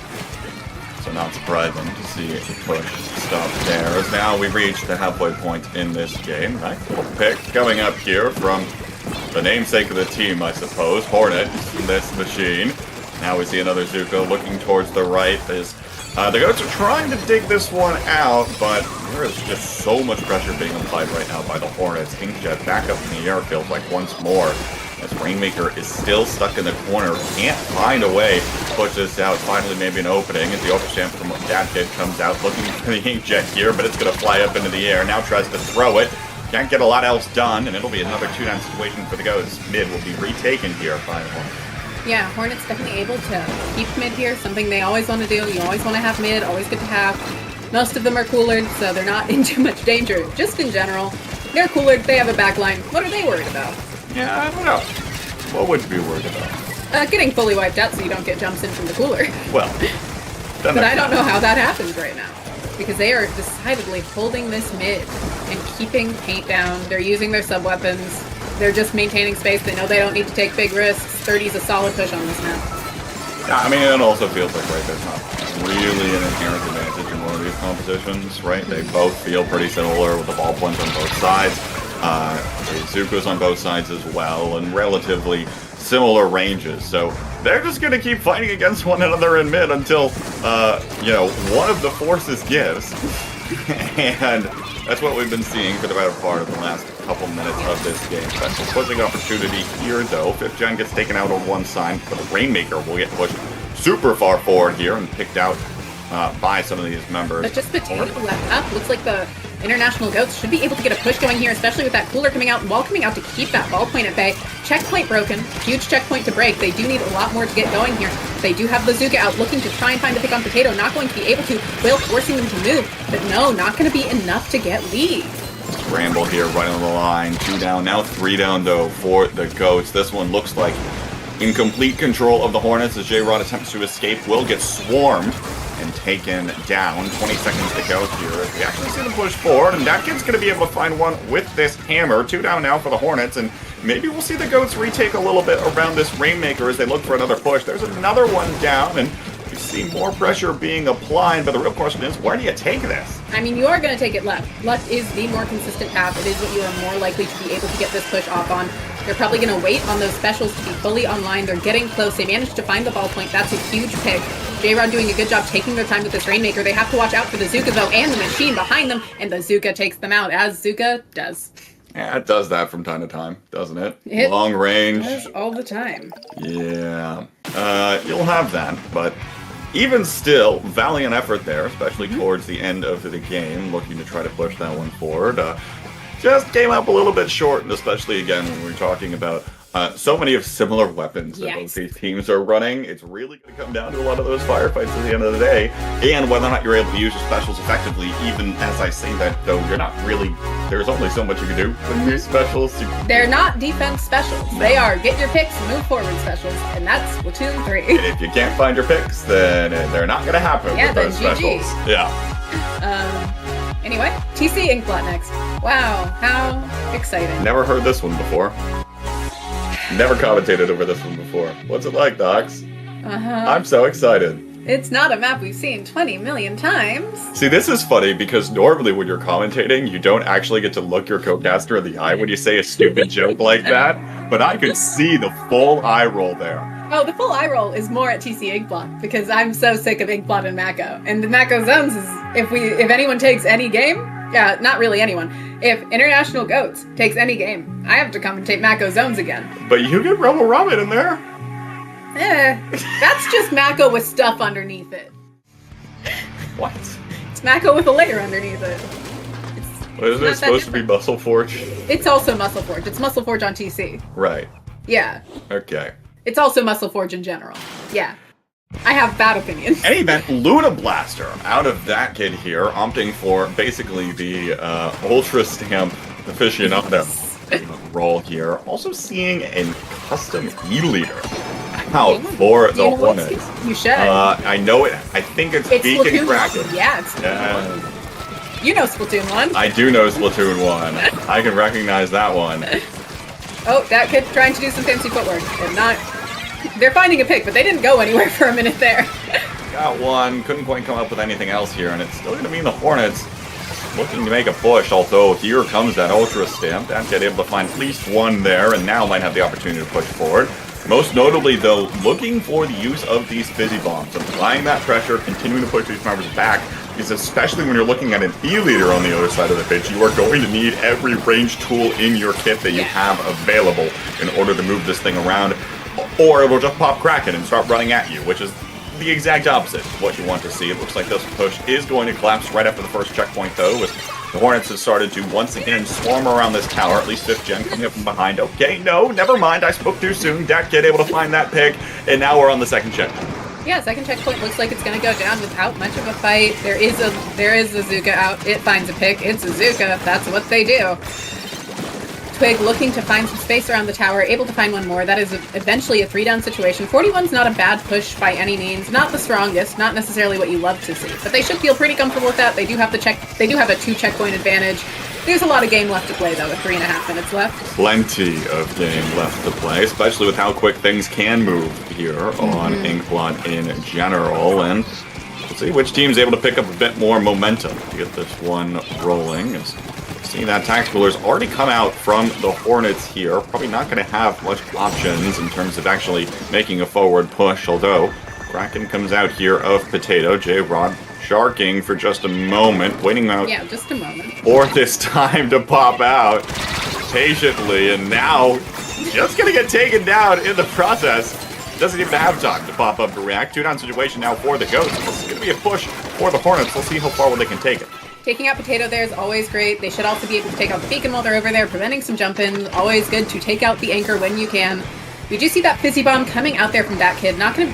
I said too soon. It will get a pick. How dare I assume the Fizzy Bomb won't get a pick? God forbid I assume the Fizzy Bomb won't get a pick. Well, That kid now going to move up, moving around the tower to keep some cover. But definitely a decent spot for them to be. They have such a huge hitbox on that Luna to just be able to cause some chaos. Potato looking to try and find a shot there. Did hit a splash wall instead, because splash walls are annoying like that. Not a thing you want to have to play into with leader, much less two of them. well, that's what you're gonna have to do if you're a Potato here in this game. Perhaps a little bit of intel was dropped before the game. Now, though, collapsing on this right side are the Goats, looking for these two. Looks like they were able to find one, and the second got away. Hornet continues to fly it backwards now on top of their own plat here as they look to regroup. Starting to keep seeing trades, though. Goats are going to have control of mid here, but it doesn't feel like this is going to get the push going, especially with another two going down. Yes. I don't think the Goats are too worried about finding another push at this moment, though. They still have that checkpoint advantage. They're consistently getting off these flanks that are preventing pushes. The E-leaders already had to use Kraken, so they can't use that to stall Tower at any point. But not trading out Twig there is going to be a big blow to the Goats. And that pick from Twig definitely also going to interfere with them being able to maintain this. I say that, though, there's still Fizzy Bombs to throw and a Luna Blaster, who can just kind of poke Tower. And plenty of Zukas. Don't forget about the Zukas. There's plenty of Did you those. forget about the Zukas? Though, appears as though the hold is made by the Goats. Still 60 seconds left to wither the storm here as Twig is diving forward. Sensitivity all over the place there. Looks for feet. Can't find the pick. 2-down situation now for the Hornets, and the Goats still holding the line here in mid. Yeah, it looks like they're maintaining this for now. Squeezer looking to find another pick, does manage to get the jump out there. Tacticooler saving them quite a bit. That kid will come back with Hammer out the ready. So that's useful. Not always the most practical special for Tower, but it's another special to have online, which you're never gonna complain about. Especially when you've got just 30 seconds left to go and you're staring down what your opponents are looking to do. Twig using that Zuka behind, looking for the extra pick, but is going to get punished in the process. Now, 2-down situation.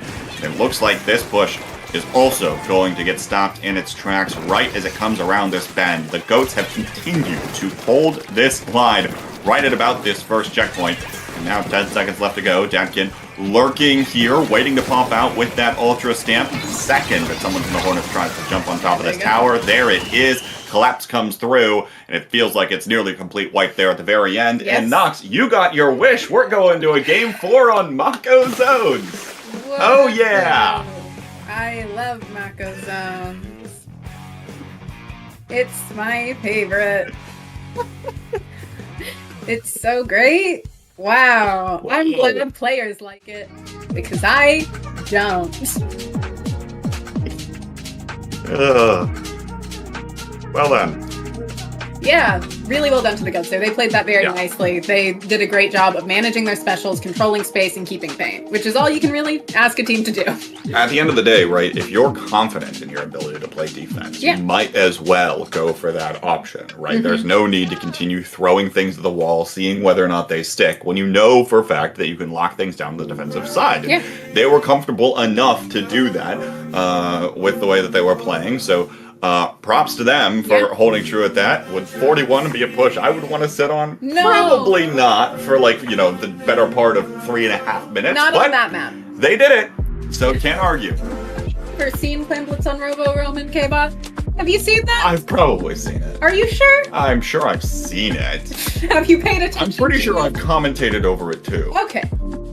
Do I remember where the basket is precisely? Not at all. It's exactly where you think it's gonna be, probably. Well, I assume probably like right after Yeah. it goes Right after on. the ramp area. Yeah. It is a pretty well-made, normal-ish map. Normal-ish. Yeah, it's got an underside. That's weird. Well, that's fair. That's strange. Yeah. Why is it doing that? I will say I haven't played on this map. Wow, what a shock. My I last- just played on a map? My last game of Splatoon, I think, was 10 months ago. With me. Yeah, with you. Yeah. Yeah. So, Ugh. there's something there. Yeah.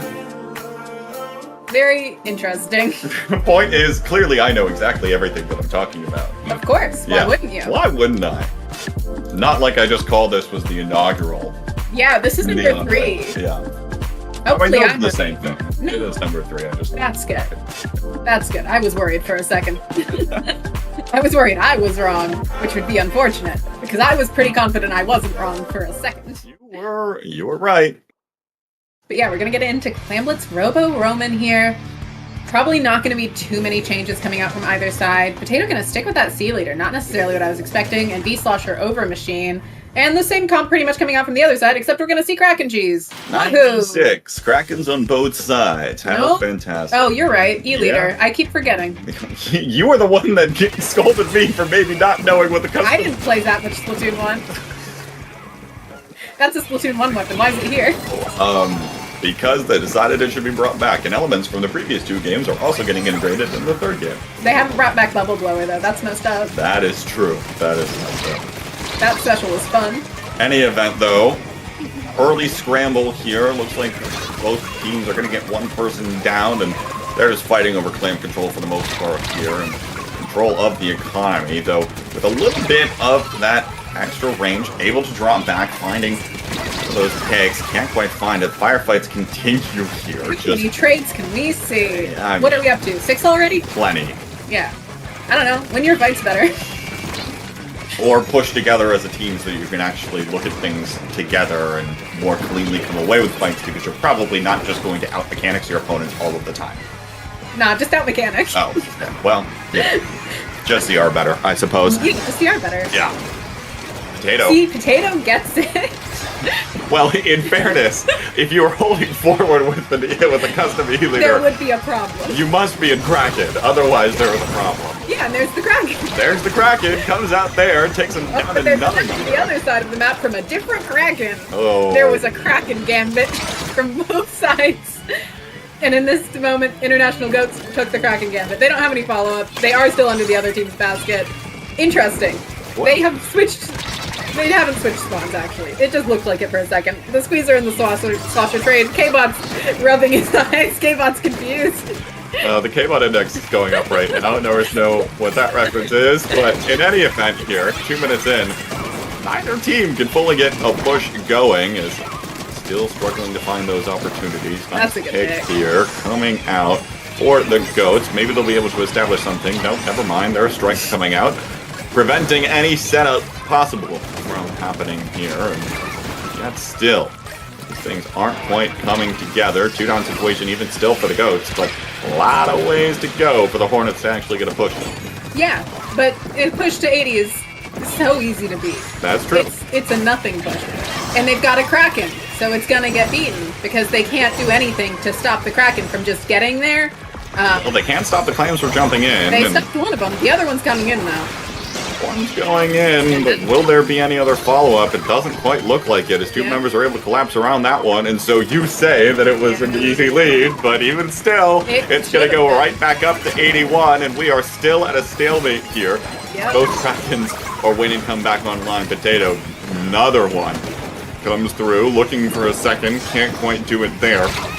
Once again, the Hornets will have to regroup in order to come back in. Yeah, and they've got a Kraken, so they'll probably just do that in a second. Oh, don't you worry. If there hasn't been enough scoring already, which there hasn't been, there will be plenty in a moment. As now Kid's just going to lunge forward here. Strikes coming out. Get at least one jump in. The second time looks like it's going to be too Is that going to be away. free? No, Yeah, that's going to okay. be free. I love Kraken.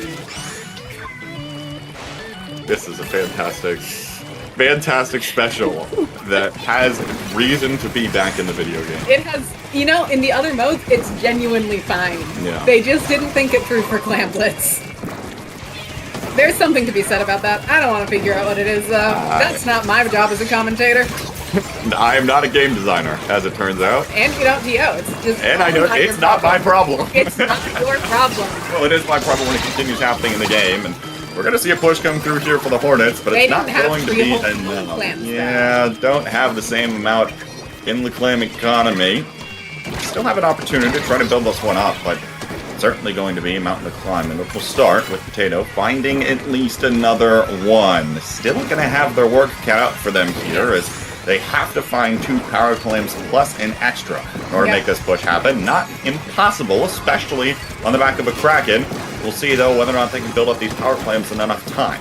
Okay, but there's a Kraken from the other side also. So they just want to get one more clam, and then they're just gonna... The gal's gonna finish making their clam, and then there's just gonna be 2 Krakens sprinting across the map to see who gets the jump better. So exactly what we saw at the beginning of the game. Yeah, it'll be the same gambit again. We do see some jumps happening. The Kraken's gonna try and get stuff set up. We're gonna see people managing to get the jump in. There are 2 powers. They just need one more. Need one more. But that it's last just the power leader claim. who doesn't have any clams because they are a leader who was just in Kraken. And now there's a Kraken ready on the other side. And so, GG. Almost ended up working. Just needed one extra person. Jumping Yep. in with a single clam. Yep. Didn't even need full power claim there, but end of the day, it wasn't quite enough. The International Goats once again hold on Yeah. and play the defensive game once they're allowed to. Yeah, they definitely did. They did a good job. It's baller again. That's baller again to me. Yeah, let me take you back. Let me take you back to when baller was spammed. I'm aware. It's the same thing. It's the same thing. It's I don't worse. like- It's worse. Yeah, it's less beatable by a lot. Yeah. It's very, I don't know. It's the most effective strategy. It works great. It's the And now- most effective tactics available. And now we have to watch Mako Zones. For those of you, most effective tactics available is what meta stands for. Yes. Yeah. But Twitch chat, learning. There you go. why are you teaching them things? They'll use Because the I have ones- spent far too much time thinking through things while writing a... What page am I on now? I don't know, at least 10. 20-something page thesis. Yeah, K-Bot is just writing his thesis in my apartment right now. Yeah. That's how it goes. It's what it is. To be fair, I have to go to my master's class. You also Both doing have... master's Yeah, right. things. I'm working on 3 group projects, so what can I really say? You can't say that we're going to your favorite map. Yeah, for Yeah. sure. This one's my favorite. Yeah. Brush, though. Yeah, and see it and CDS. A couple changes here across the board, including Potato going over to that. Chumps. Chumps. They're Chumps on chumps. Stadia? Yeah. Really? Yeah. Chump strikes. Oh, weird to see those together. They kind of do the same thing.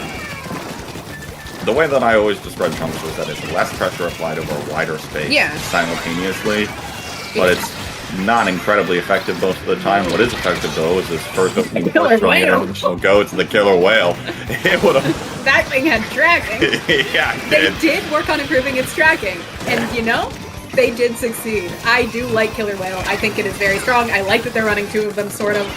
It's zones, so I kind of wish they had some paint in their specials. But also, if you get the picks, you get the paint. You've got NZAP. The NZAP can do all the painting on the team, right? That's true. Who needs other painting from other sources? But 3-down situation now. The Hornets are going to find the retake here, and maybe they'll start pushing themselves forward and setting up. But even still, I mean, neither one of these teams have a bunch of resources through the Nope. defensive pool, right? The only thing you've got to rely on is the ZF Charger, which even still, you just have to hope that it can kind of get set up on the enemy stack and keep things at an arm's length away for long enough. Otherwise, you're just going to continue running into firefights exactly like this. The Goats are going to come right on back. You see that Zuka pop towards the zone, and they are going to be able to find the cap, but not many of the members of the Hornets going down. Potato will find one on the retreat here, maybe looking for a second as well as the members start going forward, but now it'll finally be a 2-down situation. The Hornets will have it back away in region. Yeah, definitely. It's kind of just going to be a lot of retakes. It's Mako Zones. It's retakes the map. Oh wow, there's been a retake on Mako Zones? Who would have guessed? Not me. Definitely not me. Decent pick there onto the CDS. We're going to see International Goats looking to find some forward momentum here. I like seeing the brush come out once again. I like how fast it is for this map. You know what? Here's something we can be grateful for, K-Bot. We're not seeing Reef Slider spam. This is a map where Reef Slider spam works well. So at least it's not Reef Slider spam. Well, you know, and you get the new Wail. Yeah, it's not. It's been like this for a few patches. I just knew you wouldn't know. I mean, I do recall it getting Yeah. buffed, but I didn't remember it on the spot. Anyway, another 3-down situation for the Goats, and the Hornets have the opportunity to take the zone, although that kid right up behind here, Yes. able to take control of the zone after a 2-down, goes the other way as well. It continues to swing back and forth like the pendulum that zones is when two teams are incredibly close together and playing still relatively similar weapons. I'll say the Charger is a pretty big variation between the two, just because you tend to play fairly differently with the Charger. And Brush also just kind of allows you to do shenanigans for funsies. As somebody who's played with Brush players that like doing shenanigans for funsies, which I respect. We are going to see the Wail coming out here because Brush gets 12 of those every second, approximately. Not really an incorrect statement. Well, I suppose if you're... No, that's not how that works. Anyway. That's definitely how that works. Game close to ending here. Hornets have to try to make a last-ditch effort for the zone, but it's not going to be enough as we see the Squeezer get 2, and the Goats will send us to a Game 5. These two teams neck and neck the whole way. Some of these games barely going one way or the other. Yeah, really great job there from the International Goats. Just incredibly... Once they had the zone in the way they wanted it, they did get enough Wails to just continuously keep the Charger out of position. If the Charger can't set up, the rest of the team can't get in, because that's you're typically with a Charger that you're used to playing with, you're going to rely on them to get that opening pick for you, to help you move in, to help get your specials. And if your Charger can't stay in one spot long enough to do anything, it kind of just is what it is. Good adaptation there to come through with that one. And now Game 5, Rainmaker on Museum de Alfonsino. Yep. Definitely a good E-Leader map. Good E-Leader map, that is true. A lot of open sight lines and opportunities to get yourself set up. Big. But then again, do you want to really put all Kraken. of your eggs in that basket? Kraken helps you push forward. If you're constantly not able to get set up? I mean, they probably won't run double Wail again. They've only done it once. They could. I don't think that double Wail was a conscious thought towards the Charger. I think it was, we like Brush and 52 Gal, because they've just been running the 52 Gal. And that kid's just been flexing to weapons that I think they are comfortable on maps. But that doesn't necessarily mean that the Charger isn't going to draw any attention. That's true. Just because there aren't two That's true. Wails in it. That's true. It is an easy map to throw sub-weapons on. It is just that there are so many... People run fewer lethal subs in Splatoon 3, which is fun in a lot of ways, but also makes playing a Charger less annoying. Yeah. Other than armor, lethal subs were their biggest problem in Splatoon 2. Yeah. Armor was the main one. By a lot. Armor was incredibly annoying. Very annoying. Apparently, we have score of... Okay, actually, the International Goats have this 3-1. And they have taken this set, and they are going I was about to... I was pretty sure, but I was just going to keep going with it, and that's how it goes. But that is International Goats taking this 3-1, moving on to Grands, and kicking Would You Love Me If I Was a Hornet down into losers. A bit of an upset, as I believe they were seeded 6th. Yeah. Hey, coming in strong. They wouldn't be the Goats for nothing. That's true. You don't name yourself the Goats for no reason. So they'll prove their worth. Await on the winner's side of the bracket here, and we'll go furthermore into things here. Gotta wait for the loser's side to get caught up as well, and we will take a look at that in a moment.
Where you look, where you touch, where you feel, yeah. Where you look, where you touch, where you feel, yeah. Yeah, yeah, yeah. Can we talk about me and you?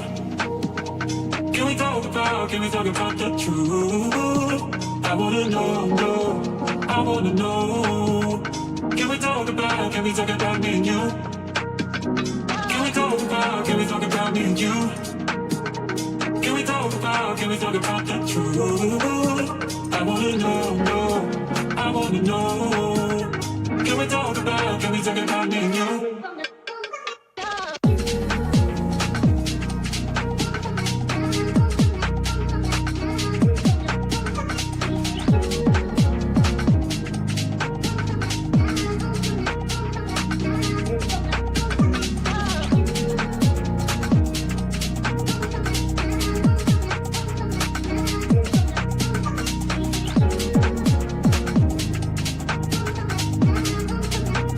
Hello there, everybody, and welcome back to the third edition of Neon Wail. I got it right this time.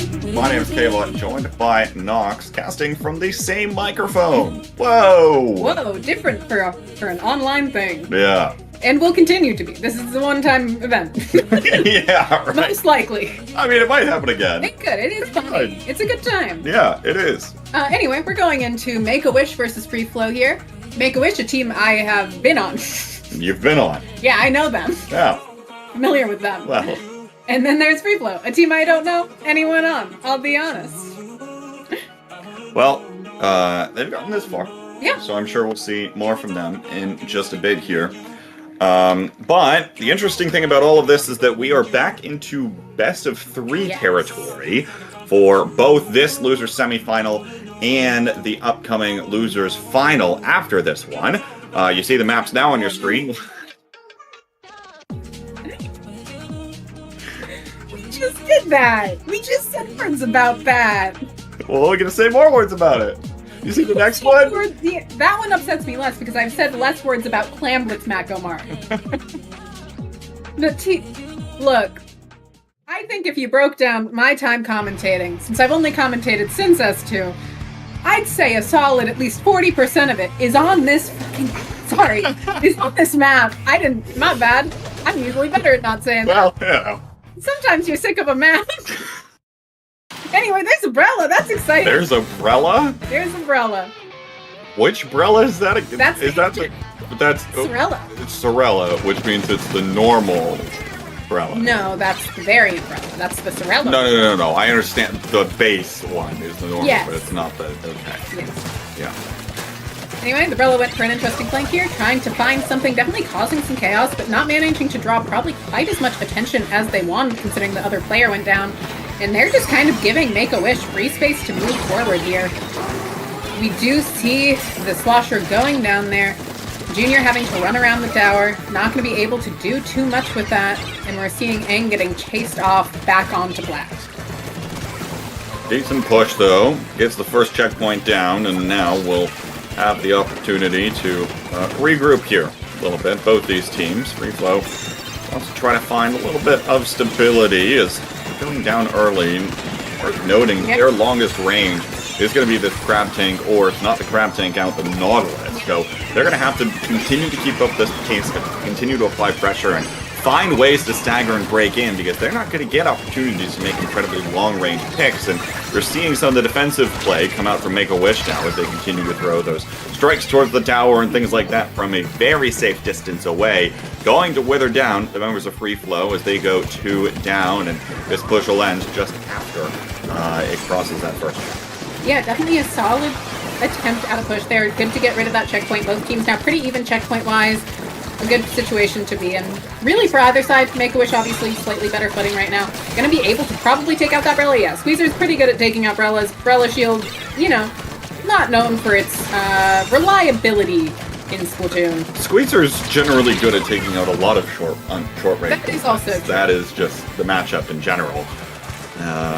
Having a little bit of that extra range, but even still, feels like Make-A-Wish has just continued to get a lot of better part of these fights. Now you see those strikes thrown right towards the heart of FreeFlow here, followed up with the Zuka, finds yet another one. Another 2 members of FreeFlow go down. And the push is going to continue here for Make-A-Wish. Still 2 down, and now we see Kavi starting to move from up. Cakes is going to be able to find that pick here, and Jaylee here on this Brella. Looking to lock things down here, and it looks like we are going to see the hold come through at the second checkpoint. Yeah, both teams pretty consistently managing to maintain their second checkpoint. Looking to find space to work with right now. Both teams kind of just scattered is what it feels like. Neither team seems like they know what direction they want to be moving in. And in fairness, right, again, even, we said this for FreeFlow, but even is true for Make-A-Wish a little bit here too, right? Especially with something like that Junior. Yes, it takes a little bit of setup time, but even still, you're going to be looking toward the Battle Junior even in this kind of composition to get some kind of momentum rolling and start trying to get things going here. But FreeFlow now has found an opportunity. They've crossed the second checkpoint first, and they're looking for even more, as now we see this Inkjet go up into the sky. Almost able to find one direct. Now, strikes get thrown right into Make-A-Wish. Looks like they're not able to do a lot there, and we still see Cakes riding this tower pretty convincing here, especially with the Nautilus moving so far forward, buying a lot more space for FreeFlow. They're going to get past this third checkpoint already, dangerously close to getting this knockout as Make-A-Wish is continuing to scramble for the tower, but they are going to be able to find this knockout. FreeFlow, explosive finish there through the end. Absolutely. FreeFlow really showing off the fact that once you get past that second checkpoint, this map is a snowball, typically. Typically, if you get through that checkpoint, you're going to see quick forward movement, and they had good weapons for it, and that was a greatly timed Inkjet. It didn't find necessarily as many picks as you might have wanted it to, but it was well timed. The idea was certainly there, right? Yes. And at the end of the day, the largest part about everything is trying to get that momentum rolling ahead of the tower, which is exactly what those members of FreeFlow were doing, especially there towards the very end. You watch the Nautilus walk all the way up, well in advance of that tower, while it was sitting about in that knockout area while the tower was rolling through that third checkpoint. Buys plenty of space. It means that the person on the tower is going to be safe unless something like a Zuka comes out, something of the sort, or something like the strikes come out, but then the strikes can very easily be dodged by Typically. But anyway, going to Clemblitz Macamart, do you expect to see the Brella return? Do I? I don't think I do. It feels like a bad Brella map. I mean, I don't really know what would be considered a good Brella It map. doesn't feel like it would be. Yeah, probably. Clemblitz feels like a worse Brella mode, is the other part. Because at least with TC, there's more definable areas to defend. Right. Like, TC and zones are kind of where I see Brella at least having the most potential. Whereas Clamblitz, unless you're playing a tent, you're just having to defend too much of an area with too small of a thing. Yeah. I mean, the other thing here, too, is that the verticality probably is not something Brella really wants, right? No. Its ability to not only, we say it's a Brella, but it doesn't protect above your head for whatever reason, which is annoying, especially when you're going up against something like a bucket that we've constantly seen not only these teams pull out, but also in other cases. So, feels like probably not going to be the strongest, though. Might see that come out again here regardless. I am interested, though, to see whether or not there's going to be any adaptations at all for the FreeFlow composition that was incredibly short range, right? Where you're going to still need to find some more of those longer range picks and more pressure forward to try to make opportunities for a solid push to come through, rather than just kind of finding the snowball when it works, as we can quite frequently on a map like Tower Controlling. Yes. But we're getting into it here now. Once again, this is going to be Clamblitz Mako. We're seeing a T-Tech come out. Definitely a neat pick. Double trip strikes is interesting. And we are going to see the Brella sticking. It's definitely a decent inkjet map, so I can at least see a good use for that. Auto bombs never hurt to have. I like seeing the V-Dually come out. This is a good crab map. Most maps are good crab maps. Some things stay true. And of course, Make-A-Wish having that squeezer, nothing too shocking. Squeezer, bucket, pretty typical for them. They're looking to find space here on this stack. Not going to quite be able to, as the Brella's able to hold that off, but they are going to have to jump out as their other three teammates have gone down. But they stalled that out for longer than other weapons would have been able to. Once again, though, a little bit of the shorter range weapons, right? Trying to get something done, and Make-A-Wish just kind of stepped back, picked them all off, and suddenly your momentum is completely stopped in its tracks. Although, it looks like the re-engage is starting to happen with that inkjet that was up in the air. Still 2 down, though, as trades are starting to go back and forth both ways. Cakes is going to be able to find an escape, and looks like the rest of the members of FreeFlow are going to be able to keep this power clam alive, at least for now. They have decent control of the clam economy. Jaylee, though, going forward, able to find a second. Might be looking for a third in just a moment. Now going to be able to find it, but is going to get traded away. So solid 3, and this should enable FreeFlow to at least get control of mid, and if they play their cards right, should result in a push here in a moment. Definitely getting close to a push there. T-Tech able to take out the dually, so that is the first power clam going in after over a minute. That is a wipeout onto FreeFlow, though. Make-A-Wish going to be able to quickly move up through mid, get paint down, get space. And we're going to see FreeFlow having to play heavy defense here just to try and maintain that really non-existent lead.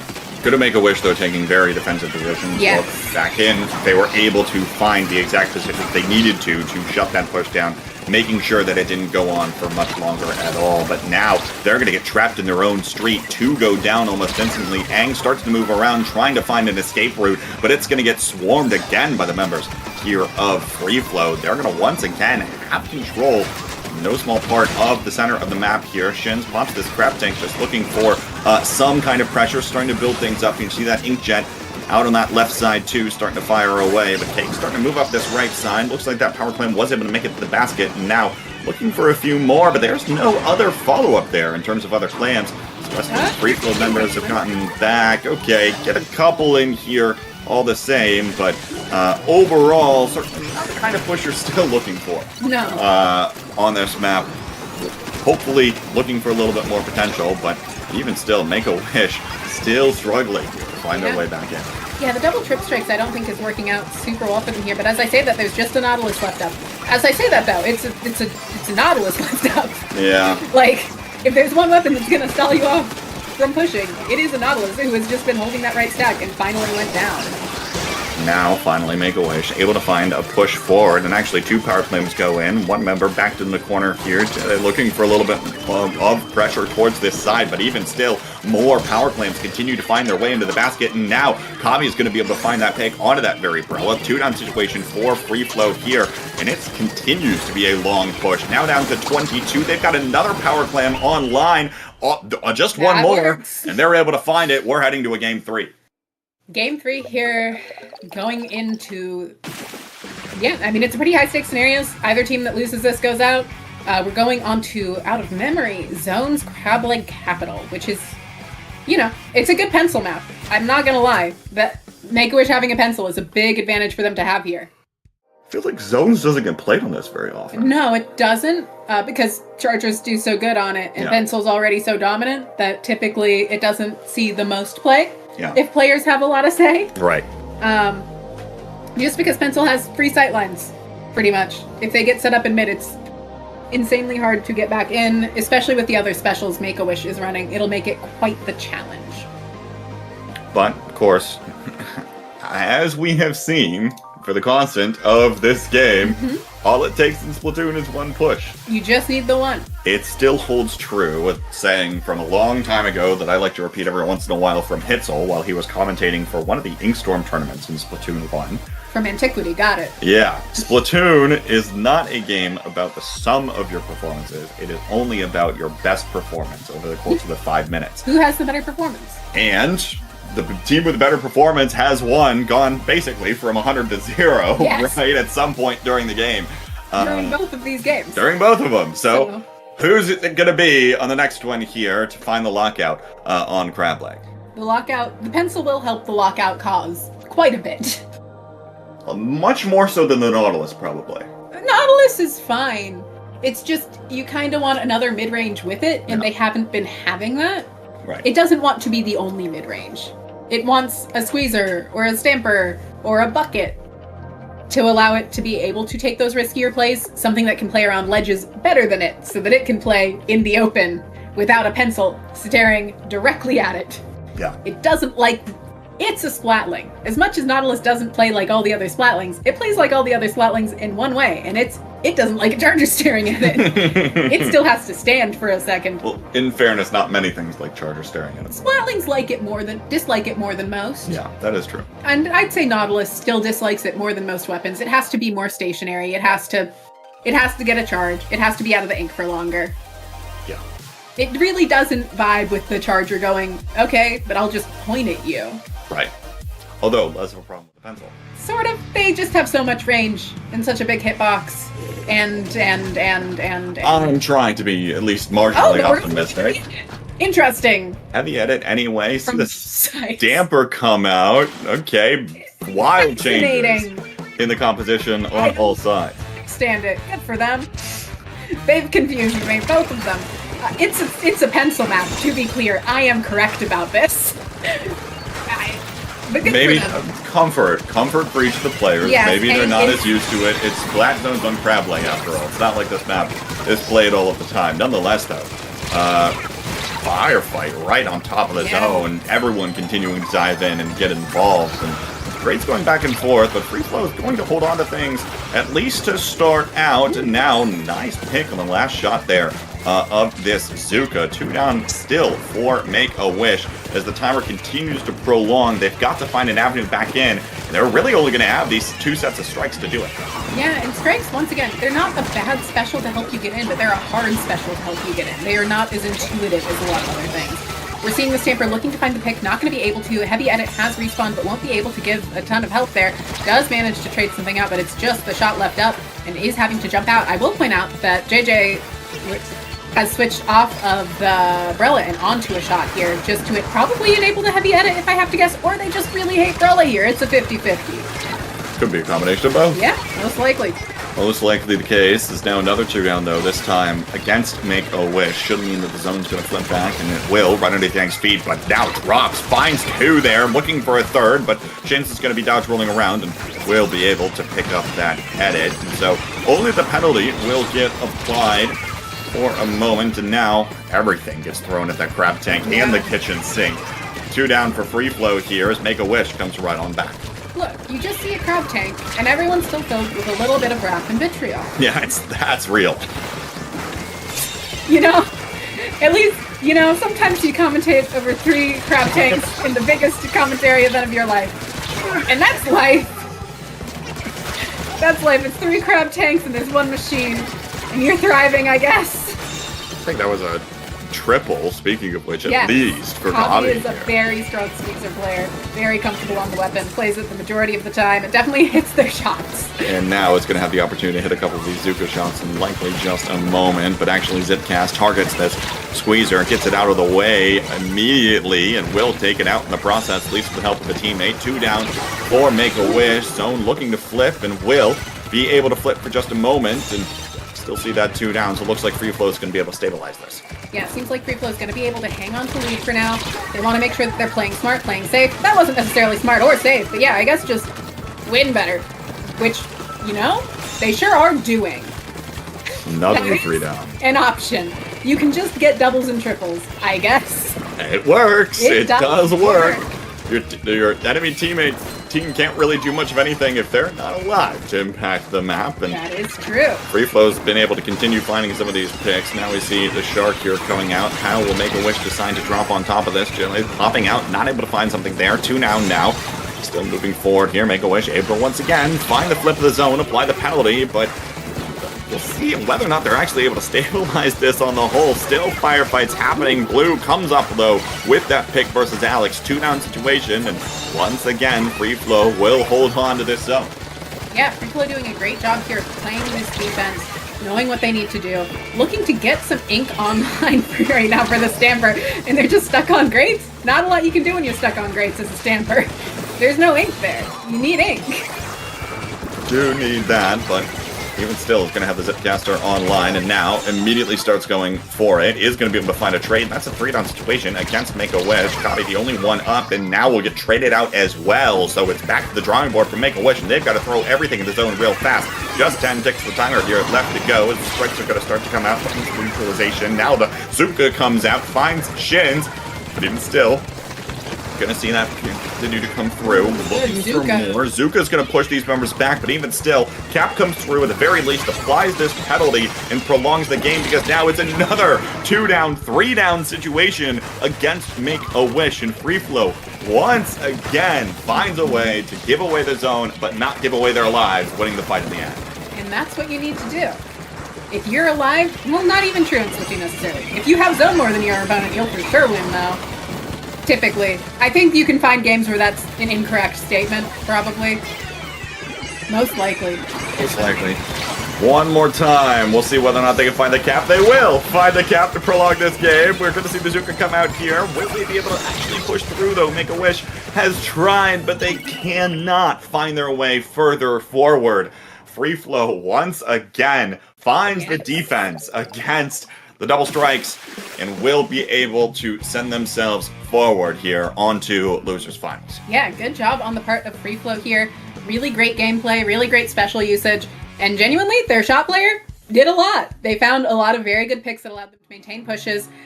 They held solid positions most of the time, and they did a great job of knowing how to play a less played map, which is a skill in and of itself. That is true. At the end of the day, it's a matter of who's going to play that map better, right? Yeah. For any given game there as well. But again, one of those things that constantly seeing, and you kind of called it out there a couple of times, was the, how good is the double strike composition actually going to be as it comes forward, right? And we saw in a lot of cases when we were going through, saw a couple of times where you got the chance to see some of that happen, got the cap at least for a moment, but then found it difficult to follow up off of that, continue to carry that momentum right on forward.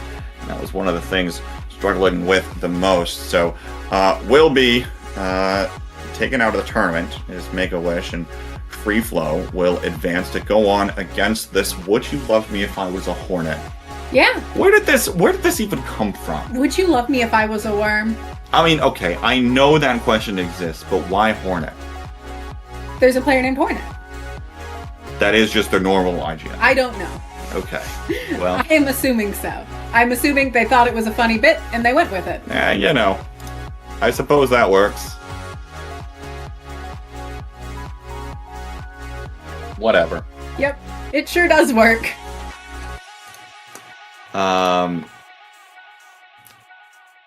Well, folks, we're going to get the next match here set up in just a moment. You'll be able to see these teams playing, but FreeFlow here going to have to continue finding ways to hold on in general. And now, against this Hornet team, saw a little bit from them earlier, took it to Game 5 versus the GOAT, so we know those two are going to be pretty similar. How do you think these two teams might pair up? I think it should be at least pretty close fights coming out of them. I think they should do pretty well against each other, or at least I'm hoping so. And they definitely do seem to both be pretty aggro teams, so we're expecting to see pretty fast fights. It's going to depend pretty heavily on how well the Charger can set up, most likely. Yeah. The Charger setup is going to be a key factor here in regards to what needs to be done and how it needs to be done. Because playing against a Charger is different than playing against other comps. You need to make sure that you're able to get them out of position, not allow them to set up, because otherwise their teammates can't set up. It's a very different style of play than other comps to play against. Yeah. Definitely the case, and anytime, in some cases, that could be something that you're looking to lean into more, right? Looking to advance further and continue trying to build out what all that looks like, trying to center around that kind of anchored play style, which can sometimes be a struggle, although sometimes that might hold you back if a team's very particular and able to target because they know how to play around that kind of Charger player. So certainly will be something to look out for here in this next set. Definitely will be. I'm very interested in seeing how the set goes. Very, very comfortable players, very confident in what they're doing. Should be pretty exciting and pretty interesting. Definitely the case here, and we'll take a look at the maps for this next one. We will be starting on Rainmaker Museum. Game 2 will be Tower Control Ship Shape, and Game 3, still best of 3 in this one, will be Clam Blitz on Barnacle and Dime. Barnacle and Dime is the one in the mall. Got it. Yes, it's the mall map. Yeah. I just have to remember things. And that's okay. Yeah. I'm a little tempted to make fun of you for it. but You're that's allowed to okay. make fun of me for it. Well, it is the mall map. Yeah. But you got it fast enough that I didn't need to. Still tempting though. But Rainmaker Museum, you know, it's Rainmaker Museum. It's a pretty stall-heavy map. Breaking the first checkpoint is a pretty big deal because it's relatively hard to get to. After that, if you can maintain pressure, if you keep players up after breaking that checkpoint, you tend to be able to get some pretty quick points on the board. Not a map that we see a ton of KOs on generally. It's really hard to get that kind of push there. Yeah, definitely true. So we'll see what ends up happening here. You mentioned not being able to find some of those KOs, maybe not being able to get that snowball rolling. Maybe favors the Charger here a little bit. Could. It definitely could. Definitely a good E-leader map if you want to bring it out. Kraken definitely can help you clear a path forward. Beacons it's a big enough map that beacons can play a huge role if given the chance. Yeah. Absolutely. You see the rosters there for a moment on your screen. But hopefully we'll be getting into this one in just a moment. Yes. I don't know what else to talk about. Let's see. We can't say hornets and goats now. No, it's not as funny. Yeah, it really isn't. They took away our funny words, which is rude. Yeah. But FreeFlow is still a pretty good name. It's got a It's a flow good to it. name. It's just not as funny. No, it's a good day. It's not a pickup name. That's the difference. Well. And there's that. There is always that. Splatoon teams are known for pickup names. You know, at least it wasn't the Omega Strikers tournament. I What? went around you too much. I was trying to say Foam Stars tournament. No, hang on. Okay, there are two other people in the apartment that have been playing Omega Strikers. And I haven't been playing it at all. That's true. Nor have I really been talking about it. No, my bad. I was trying to say Foam Stars because the Foam Stars pickup sure did have the Foam Stars tournament that ran a few weeks ago. Sure did have team names. Yep. My God, those were Splatoon player team names. Good news. A Splatoon player did win. Well, it was the former Splatoon team brand that won. Yes. I mean, everyone's like, oh, a Splatoon player won. No, Komodo was a Splatoon team. Yes.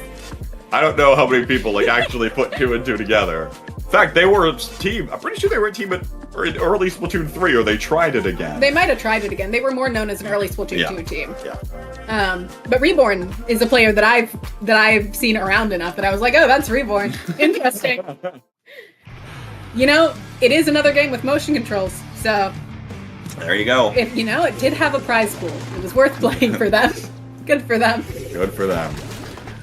Rainmaker Museum D'Alfonsino again. Vacuum. Best of 3 here, and you call out this vanilla charger for Potato. Yes, Vacuum is a solid pick in Rainmaker in my opinion. It doesn't get used very much these days because it's not necessarily the strongest pick, but it's not a bad pick. Potato already finding a one-down situation, looking to find more, able to push up pretty aggressively here. Probably doesn't want to be the one to grab the Rainmaker, unlike what Charger usually wants to do in these situations because of that Vacuum. Also, because they can find another pick. Able to find it there, almost looking for the dunk, but the defense is able to come through nonetheless. Now, starting to see the scramble here right underneath this spinner, and is going to start to go the direction of FreeFlow even more. So, we'll be looking to continue advancing in just a moment. Yeah, looks like we're going to see Would You Love Me If I Was a Hornet. Looking to get the push here. Would You Love Me If I Was the Hornet in purple right now. Getting close to... They've got a 2-down situation. We might see FreeFlow going for the quick grab, but no, Rainmaker's going to reset instead. Quig looking to find a push here on right. Does have to back off because of that crab tank. And we're seeing FreeFlow wanting to get set up here in mid, taking advantage of their crab tank, but not able to really move up and capitalize off of it. They're kind of playing a bit slow on that move. Yeah, haven't found the space in mid that they want, and we see the Hornets just continue to walk right on in, take that space willingly, and continue to apply that pressure here, trying to, looks like almost suffocate them, keep them locked into their own flat area here, and now might be looking to pick up this Rainmaker in just a moment, given by the fact that they've gotten a decent bit of space, and will indeed do just that. 5th Gen looks for the dunk again, gets denied this time, and the Rainmaker gets sent back down, not able to find this dunk, and not able to clear this checkpoint once again. So at least we see FreeFlow holding on to that. Yeah, FreeFlow doing a good job of holding on to defenses here, looking to find forward momentum. Twig helping the rest of Would You Love Me If I Was a Hornet move forward, looking to find the pick on the dually, able to find it with fall off, and this should be a few points on the board, but nobody's grabbing the Rainmaker. There we go. somebody does always have to grab the Rainmaker. It does not move itself. Important part of the game. We see Stamper starts to dive in. 5th gen, though, gonna slip right behind a couple and get some extra points on the board. Down to the 34-point mark because we're about to cross the halfway point in this game. And it has been all to the favor of the Hornets thus far. Is they're even continuing to stick around here, have decent control of mid, and continuing to be a thorn in the side here of FreeFlow. Yeah, FreeFlow doing a good job of trying to break back in here. Stamper moving forward at a decent clip. Potato might be able to find the pick here, but no, the Dualies Cross managing to find Potato. And we're going to see the Rainmaker finally moving forward for them. They do have Zipcaster at the ready, looking to take out Twig with it. Might not be able to, but at least able to get them to back off, forcing this machine to have to run around a bit. Not a weapon that's the greatest at running around. Not quite. Typically needs a little bit of time to escape, but gets pushed away. And now Twig alone here on the spinner as Hornets looking to come through with things. Now we see explosions happen basically on this right side as 3 members of FreeFlow are taken out all at once. It continues really to be a story here for the Hornets, even though that push comes through. Defense holds here right as that Rainmaker approaches the flank. Yeah, Rainmaker doing a good job here of trying to get some forward momentum. Once again, would you love me if I was a Hornet? Not really needing to find much more of a push here on this map. That is a solid push for them, up to 32. Twig looking to find a pick there. Doesn't quite manage to. Rainmaker getting taken down, and mid here is going to be big for them. They're going to have Cooler ready. This is a chance for a good push, especially with that Charger going down. Everybody else on respawn, they should be able to get some forward momentum going, but where are their teammates? They are so far behind them, I say, as they were just too far in front of them. Too far in front, but even still can't build up enough space and immediately gets jumped on top of by the members of Would You Love Me If I Was a Hornet. Once again, swarmed in the blink of an eye, taken down right there as that Rainmaker once approaches that same point. And now just a matter of holding on to the middle of the map here and a formality here at the end of the game. Have to be careful of the flanks, it feels like, as now you see that Rainmaker start to get dropped in. Looking to try to find something, or the members of FreeFlow here starting to come back, but even still, 2-down situation, uphill battle. Yeah, they do have a Zuka ready, they're going to have Cooler, they're going to have pretty much all their specials other than the Crab, but that Crab's a big one, and that Zuka taking out their Stamper is massive. Seems like Hornet's going to be able to hold on to this without too much trouble here. Just a few seconds left, but the Rainmaker isn't pop, and this should be Would You Love Me If I Was a Hornet, holding on and taking game 1 of 3. If I was?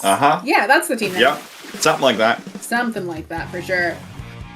Coming through there with the victory, rather convincing on the whole, of course, especially once they got that push and good heads-up play, of course, to run that Rainmaker down as far as they can, slip it behind, especially at about the halfway point in that game, right?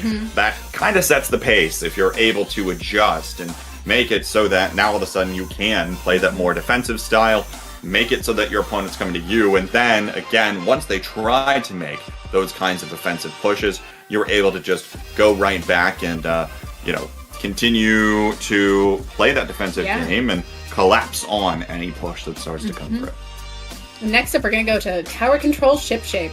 A very snowball map. Yeah. Whoever's going to get that first checkpoint has a good chance of taking the game. You do have to get that first checkpoint, though. Really?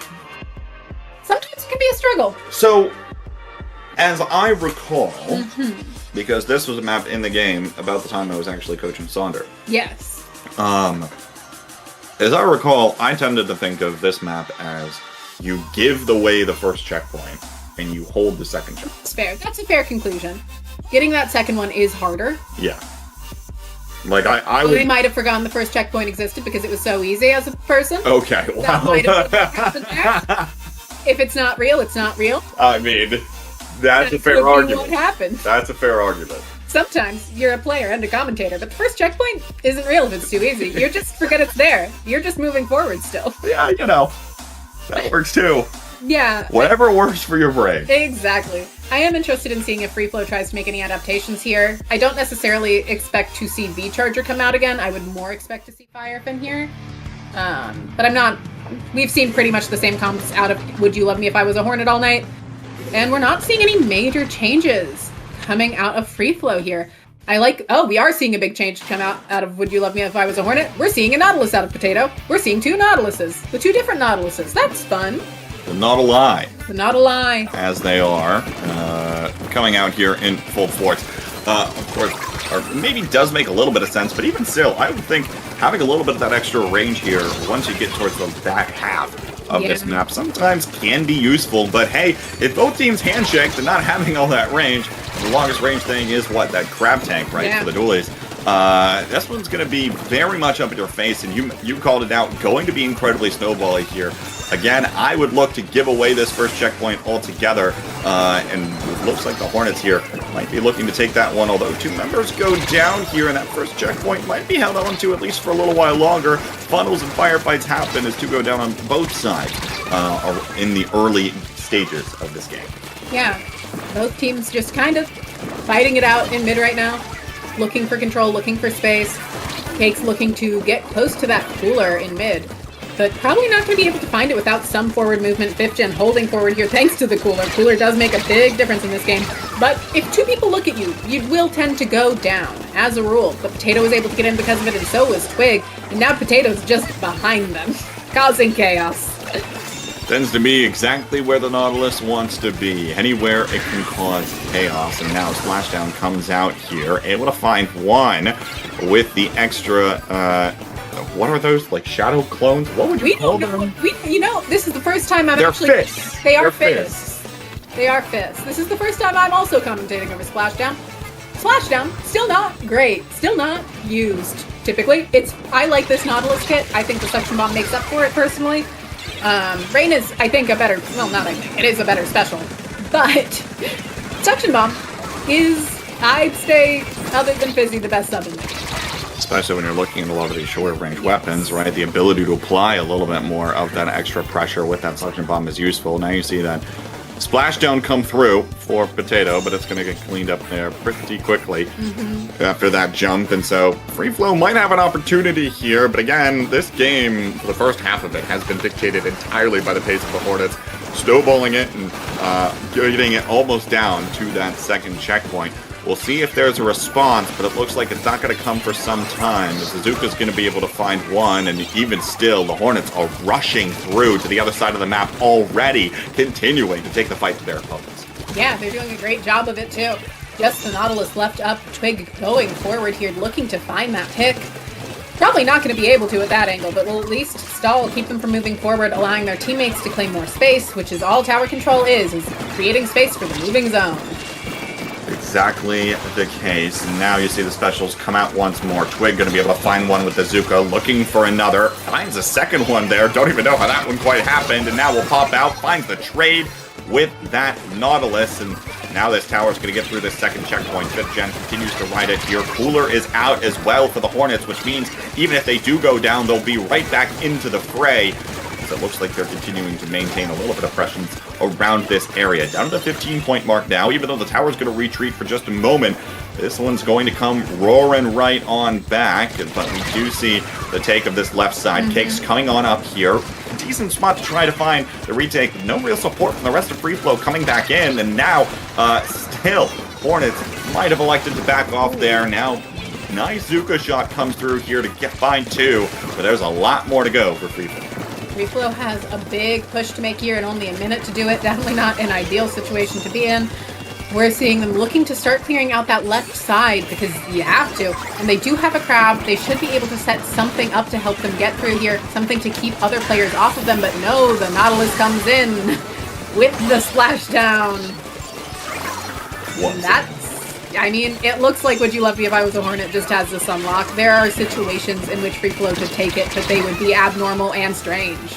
Yeah, I mean, once again, the Hornets have found an engagement that works for them, right? Even if it was on the defensive side, they were taking a fight, they were popping all of their specials in order to find the best possible outcome, which, in effect, was a 3-down, really even in some cases, wipe. So, certainly will be difficult here for FreeFlow once again to get things rolling. They do get another 2 down. Will they be able to capitalize? Now 3 down here. They've got to find a way to continue building up a little bit more space for themselves, though, as they don't have any specials. And now, oh no, one player goes down. That's the Vishan on one side. Not going to have that Zuko for a while. And everyone's funneling down to this bridge on this left side. 3 go down forward. And while the shot's going to jump back in, it's still a 2v1. And, okay, see the jump come through. But it is going to get cleaned up right there. And would you love BFL's Hornet will find their rematch versus the International Goats. Yeah, going to be going back to grand finals here with the Hornets and the Goats. Almost like, that sounds like we could be talking about NBA teams. It does, doesn't it? There's the Charlotte Hornets. That's an NBA team. Yeah. I know one NBA team. Because you were... I know, yeah, I know college teams well. I got college teams down pretty well. I feel like there isn't actually, like, a team mascot that is a goat. Winston-Salem. Oh, Goat? Technically UNC. What? Ramses is a goat. UNC's mascot is a goat. What? Well, aren't they like the Tar Heels? Yeah, they aren't correlated. Hope that helps. UNC's mascot is a goat, though. This is like the actual, like, Yeah. character. Yeah. Character. I know the people who own the goat. Okay. Yeah. Hope that helps. More learning for our audience. Yeah, as it turns out. they care about They North care. Carolina college basketball. The thing that I was raised to care about, whether I wanted to or not. Sometimes you don't get a choice about the sports you care about as a child. And sometimes you don't get a choice about the facts you learned Yeah. on a Splatoon broadcast. Tonight, you all are learning a little bit about ACC basketball, which is the Atlantic Coast Conference, which is the southeast region of the U.S. primarily, except they've added in some weird teams, which was a big controversy. Oh, don't get me started. Yeah, you're a Big Ten person. I'm in the sport management, Yeah, though I'm amongst the sports people. yeah. I don't like talking about sports, but I'm amongst the people that do talk about sports all the time. Well, And we did an entire project on conference realignment. they shouldn't have done it. It made people angry. Yes, you're correct. It probably shouldn't have happened. Source, I'm from where the people were angry. It's not even about making people angry. It just hardly makes any sense. No, Now I it have makes to no fly sense. across the country to go play a team. That's meant to be for your regional conference. Yes. Yeah, to get you into the NCAA tournament. Sorry that we're talking about basketball. It is March, though. We are technically in March Madness territory almost, so I could be doing worse. Yeah. Well, Sorry to pull a pop gun and talk about real sports.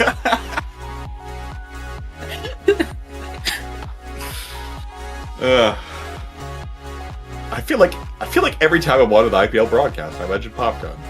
Don't know why. He had no usually. involvement in this tournament. No. He just comes up. Well, he shouldn't bring up real sports so often. Well, I say as I'm bringing up real sport. yes. Like a hypocrite. Okay. And as we continue talking about it for the next 5 minutes. We're waiting on finals. Yeah. Are you entertained, Twitch chat? Are you entertained? I hope you're entertained.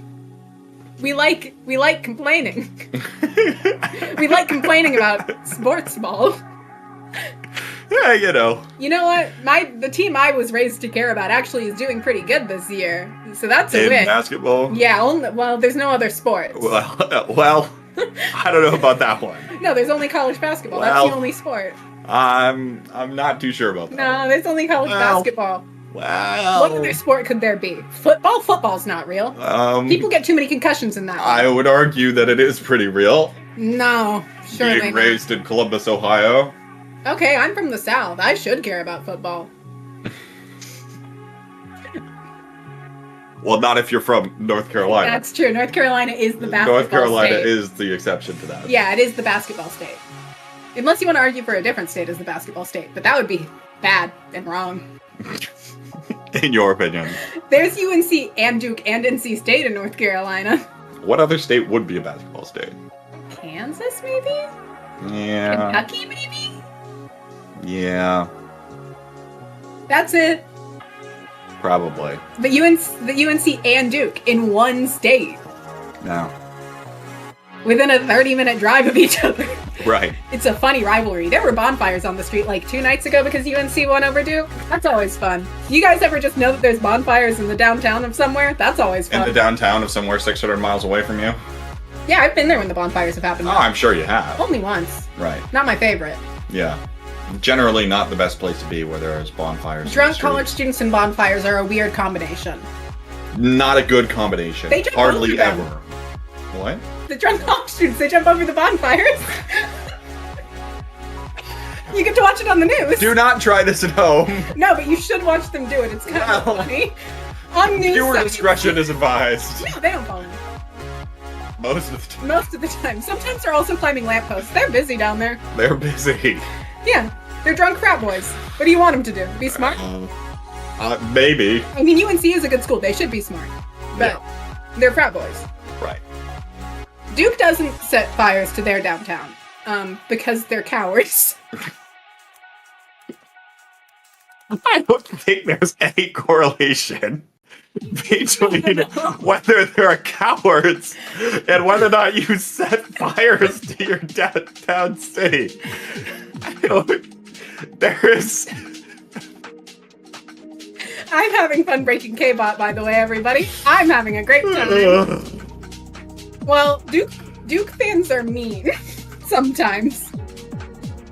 There was a Duke player that look, the nice thing about Splatoon is that there can't be fouls where you've accidentally purposefully hurt someone. Accidentally.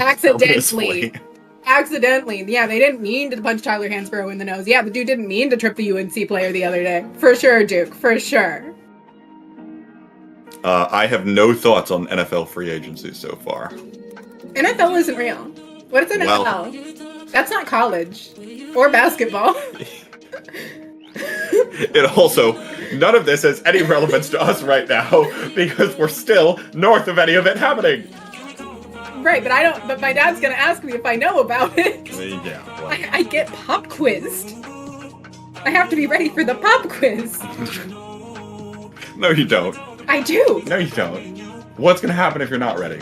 He's gonna make me listen to more about it. The consequence is more about it. Well, If I skim an article, I get to be done. that's fair. So I have to be ready for the pop quiz. That's fair enough. Anyway, sorry for the basketball tangent, everybody. That was a tangent of all time. You know, we needed something to talk about, but We now we've did. got Zones Robo Roman. You know about Zones Robo Roman. Barely. We'll work this right into it. Let's Oh, yeah. go. Long Grand basketball finals. tangent. Remember, now we're in a best of 5 territory, Yes. so that will take a little bit longer than it has in the past, and very similar compositions to what we've seen from these two teams so far tonight. I like seeing that double whale come out. Definitely going to put some pressure on Would You Love Me If I Was a Hornet, but not quite as much as it would have if Potato was still on that charger. That Nautilus coming out is going to make a difference here. The rain from the Nautilus is going to allow them to move in pretty freely.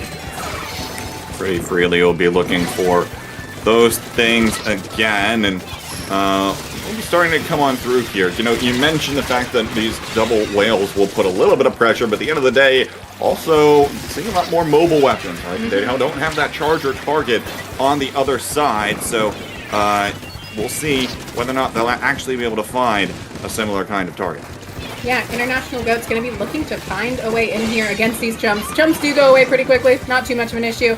I do like seeing the beacon coming out. I personally think beacons are very strong right now. I think they're fun and neat. There was a big flank that came out and managed to get a double, and it seems like the brush is going to try and sweep in and get something. They do manage to help get the zone flipped by holding Twig off for a second, and now we're going to see both teams probably slow down for a second, catch their breath, and regroup. Able to do just that, and now we'll be looking forward here, although very even so far. Neither one of these teams really want to give away much space at all, and we're going to see the retake come through here as we're starting to see Twig push on forward even further deeper into things. Still has the Zuka at the ready and able to drop back now. We'll be looking for that exactly, and now won't be able to find anything. At least tried to apply a little bit of pressure, but more of a false front than anything else. And now the whale's out, but the suction bomb does manage to take out a member. That's 2 players down. Would You Love Me If I Was a Hornet? Looking to start making some decisive moves. Twig does go down amidst the chumps, though. One player goes down. You see the 52 gal start to move on forward here. Now able to find one there with the help of a teammate, and the zone is instantly going to get flipped back the other direction as the rest of the Hornets are going to scramble away from this zone. So they're starting to retake here too, coming right back on through. They have to pierce through whatever was thrown their way as goes another member down, and This penalty is probably going to get through pretty quickly here. Going to mean that the Hornets could potentially extend their lead and even go for the knockout. We're only halfway through the regulation time. Yeah, definitely a chance that we could see that happen, but we have seen the Goats split the zone back into their favor. 5th Gen looking to try and move forward, not going to be able to without that cooler being out and active, but their CDS has gone down. They just don't have a lot of ways to break in right now, and that's unfortunate for them. They're going to have to rely on Twig to get this Zuka off, which there it comes, and what will it accomplish? It doesn't seem like much, as the Wail comes out, clearing a lot of space to allow International Goats to start moving through, and Rain coming out, which will hold them off for a second, but this very easily could be a lead switch. Looking for it here, just a few ticks of the timer, and it will come through. Now we start to see the drops, and here come the trades as a result. 2 down now for the Goats as the Hornets are going to start to come on through, and actually, J-Rod going to be able to find one. Might be able to hold on to things for a little while longer, allow for the jumps to come in. Got to find the paint on the zone, but no. Penalty will be applied as the gap comes through for the Hornets. It'll come through a second time. Twig able to find one onto Dat Kid, and now the rest of the fights were able to get cleaned up by the Hornets. They'll have another opportunity to go for the win. Yeah, definitely. International Goats gonna need to find a way in, taking advantage of those Wails, taking advantage of those Zukas, but not gonna be able to do it in time, as Dat Kid's now going for a flank, it seems like. Taking advantage of the high mobility of that brush to look for some space to move, but not gonna be able to. 52 Gal really just stuck on their own right now. Not a lot of time left on the clock for them to break in. Gonna be hard for them to find a way past, as lead has switched yet again, and they need to cap zone. Looks like they might be able to, but no, the 52 Gal goes down. It's just the brush. Brush is an incredible painting weapon, but will it be enough? Yes, Just barely able to find the cap under the zone, apply that penalty, and now extend things for a little while longer, but will they be able to find the stability? Not this time around, as there's another 2-down situation for the International Goats. The Hornets are continuing to circle around this zone. Tacticooler is out. Twig able to find one with the Zuka, slowing things down for a moment, but now we'll start to see the Goats go for the zone. They've got to find their way here once again to steal this one away from the Hornets, and now a bomb will find Twig, thrown from Dat Kid. Here comes the Wail as well, pushed back, just a few ticks of the timer, and just in the nick of time, the cap's going to come through. 3 versus 3 now on top of the zone. Potato looking for this squeezer, not able to come up with that pick. And now it looks like the International Goats might have an opportunity. Dat Kid, once again, tries to come up with a play and look for at least one of the members here. Jumps adding a little bit of confusion on top of the zone, but not much more. Now, here comes the Wail once more. It looks like the Goats will find a hold of the zone, but just how long will they be able to fend off and swat away the Hornets? It's definitely a potential here, but the Zuka being able to come out will be a big interference with that. Brush looking for fall off, not something you see brushes do all that often. The Zap has gone down. That's a huge pick. They will be back momentarily as the cooler had just come out. Zuka out here looking to apply a lot of pressure. Not going to be able to find quite enough with it, but the Rain coming out to apply more paint to the zone, along with the chumps, should flip it. And it does there. Hold on to things for long enough. The Hornets will take this first game. Now remember, folks, this is a best of 5, but if the Hornets do end up being successful, we'll be going to a bracket reset. So there is plenty of time yet for a little bit more footing and a little bit of that D-Rust to come back together for the International Goats, who've had to wait a little while before playing their next game. But nonetheless, strong stuff from the Hornets, and we've continued to see them. You know, I consider it the Hornet Swarm, right? But it continues to happen time and time again. They back away from the zone. They're able to find the retake almost instantly right after. They know when all to rush forward, pull that trigger, and take care of business. Yeah, I will say that we probably will see Dat Kid back on the sploosh on Rainmaker Undertow. Yeah. Which is very fast. They've been incredible on the hammer when they've used it. And it should be something they feel pretty comfortable on, because you don't play sploosh unless you played a lot of sploosh. That is true. Knox knows that they just caught me mid-yawn there. Yeah, it was fun for me. Yeah, right. You just wanted to torture me. Yeah, for fun. For fun and entertainment. Yeah, right. Yeah, it's good. Great. Here to be a problem, actually. So is a sploosh. Yeah, exactly. I used to play a rat weapon. I can be like that. Well, Junior can be being a rat, having a rat weapon, and being a nuisance? Being a nuisance, No, personally, are not they're the same. necessarily. No, they are. I think so. I'm pretty confident. Most junior players have decided to be a nuisance at some point or another. It's what we do, even if we drop the weapon. Maybe. Think of a junior that hasn't decided to be a nuisance. Correlation does not imply causation. It does with weapons sometimes. No, it does not. It does with one No, tricks. it does not. It does with one tricks. We'll see whether or not the sploosh here ends up coming out from that kid. No, it does not. We spent this whole time talking about Devastating. nuisances just for the end zap to get picked up. Yeah, that's, Enzap's good. It has Cooler. Cooler's good. Pop goes in the side of International Goats. Should allow them to get a little bit of extra space control here in mid, along with their Cooler already being out. But their Squeezer has gone down, and that's going to make it hard for them to find forward momentum. Here comes that Inkjet high in the sky right now for the Hornets. Not able to come up with a lot of value here, but firefights all go the way of the International Goats, finding the wipeout, and this will be, in theory, a quick checkpoint that will fall. They take it to the left side, and it will break that checkpoint, even if they give away one life for it. Pretty worth it on this map. This is a hard map to get checkpoints on. Getting that first checkpoint within the first minute is a big move. Makes the other team have to play on the back foot quite a bit. I say if Potato just hits the direct. Just hit the direct and you win. That's a second. Are you going to get the third?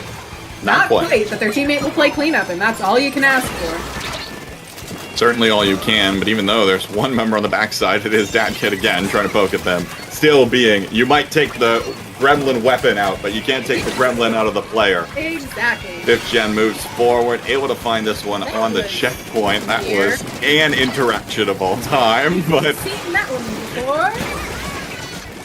Interesting, Splatoon 3. Why did the suction bomb get eaten? Where'd it go?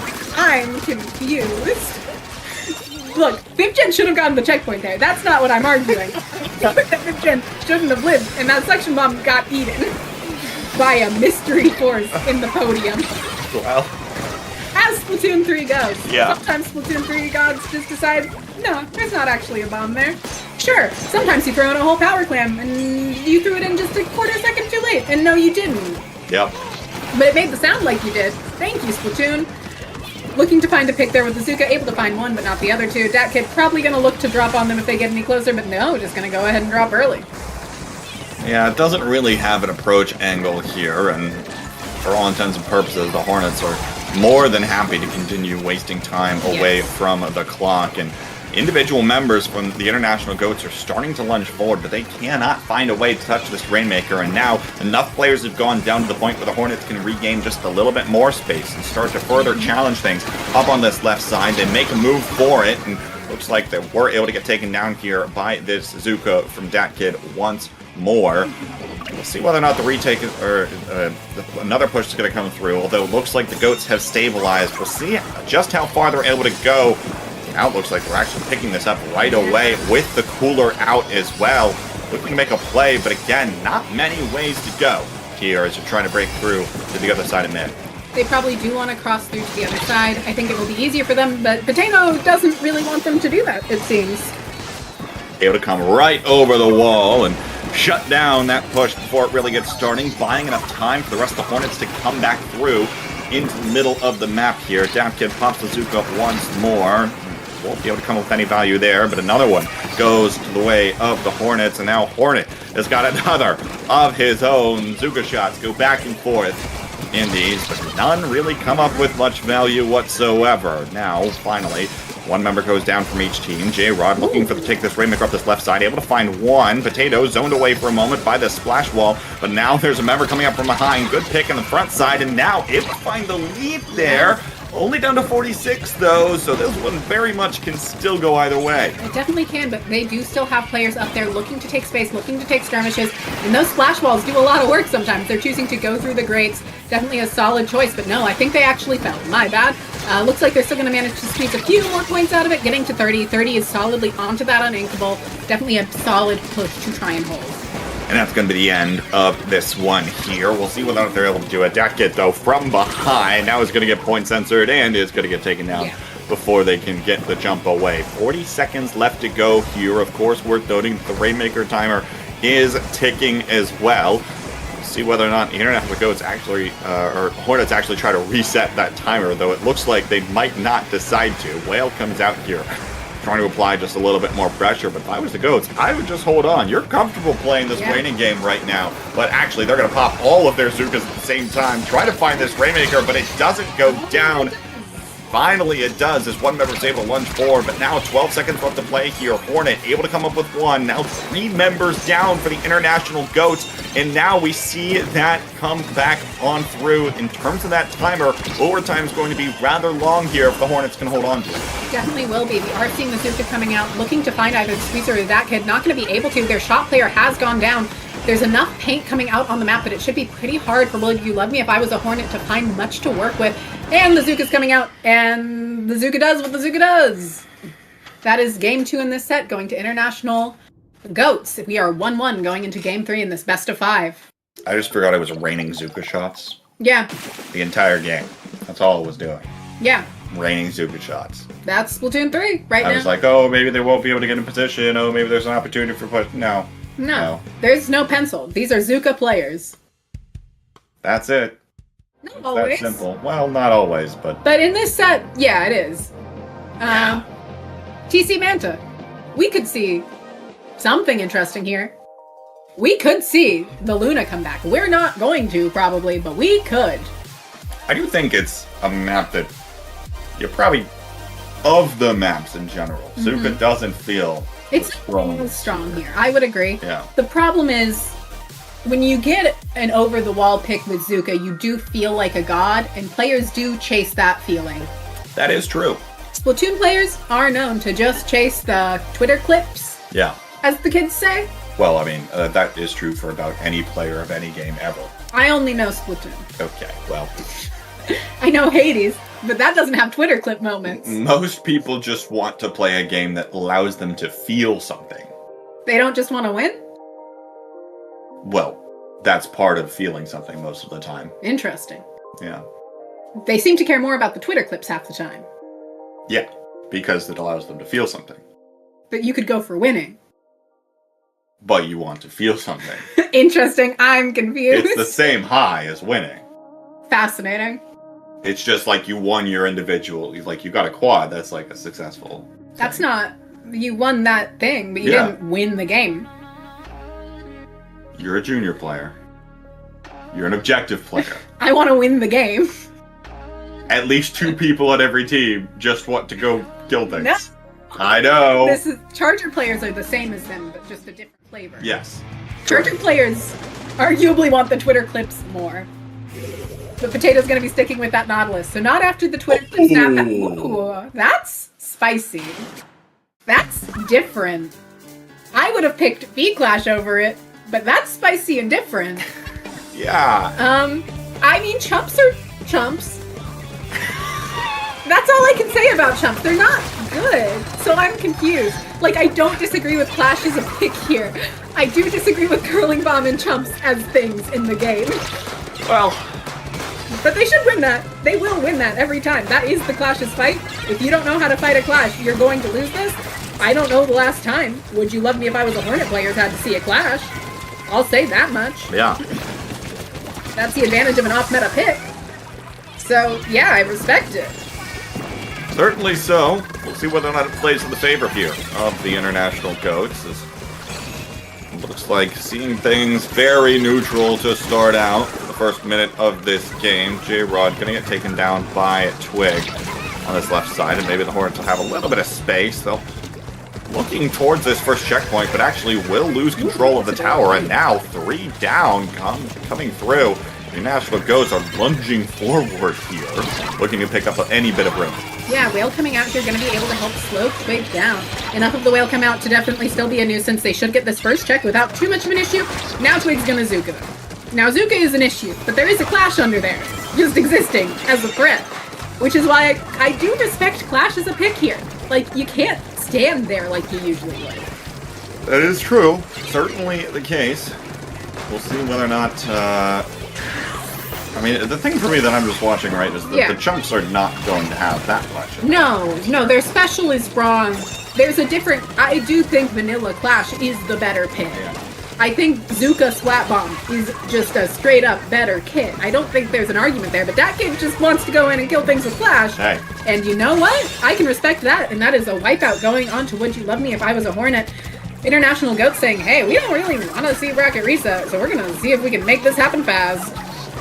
Looking for exactly that here, and now looking to build up even more momentum as the Zuka shot comes out. Looking for the fall-off shot there as well. Couldn't quite come up with it, but even still, J-Rod remains on top of this tower, and Clash is cleaning up.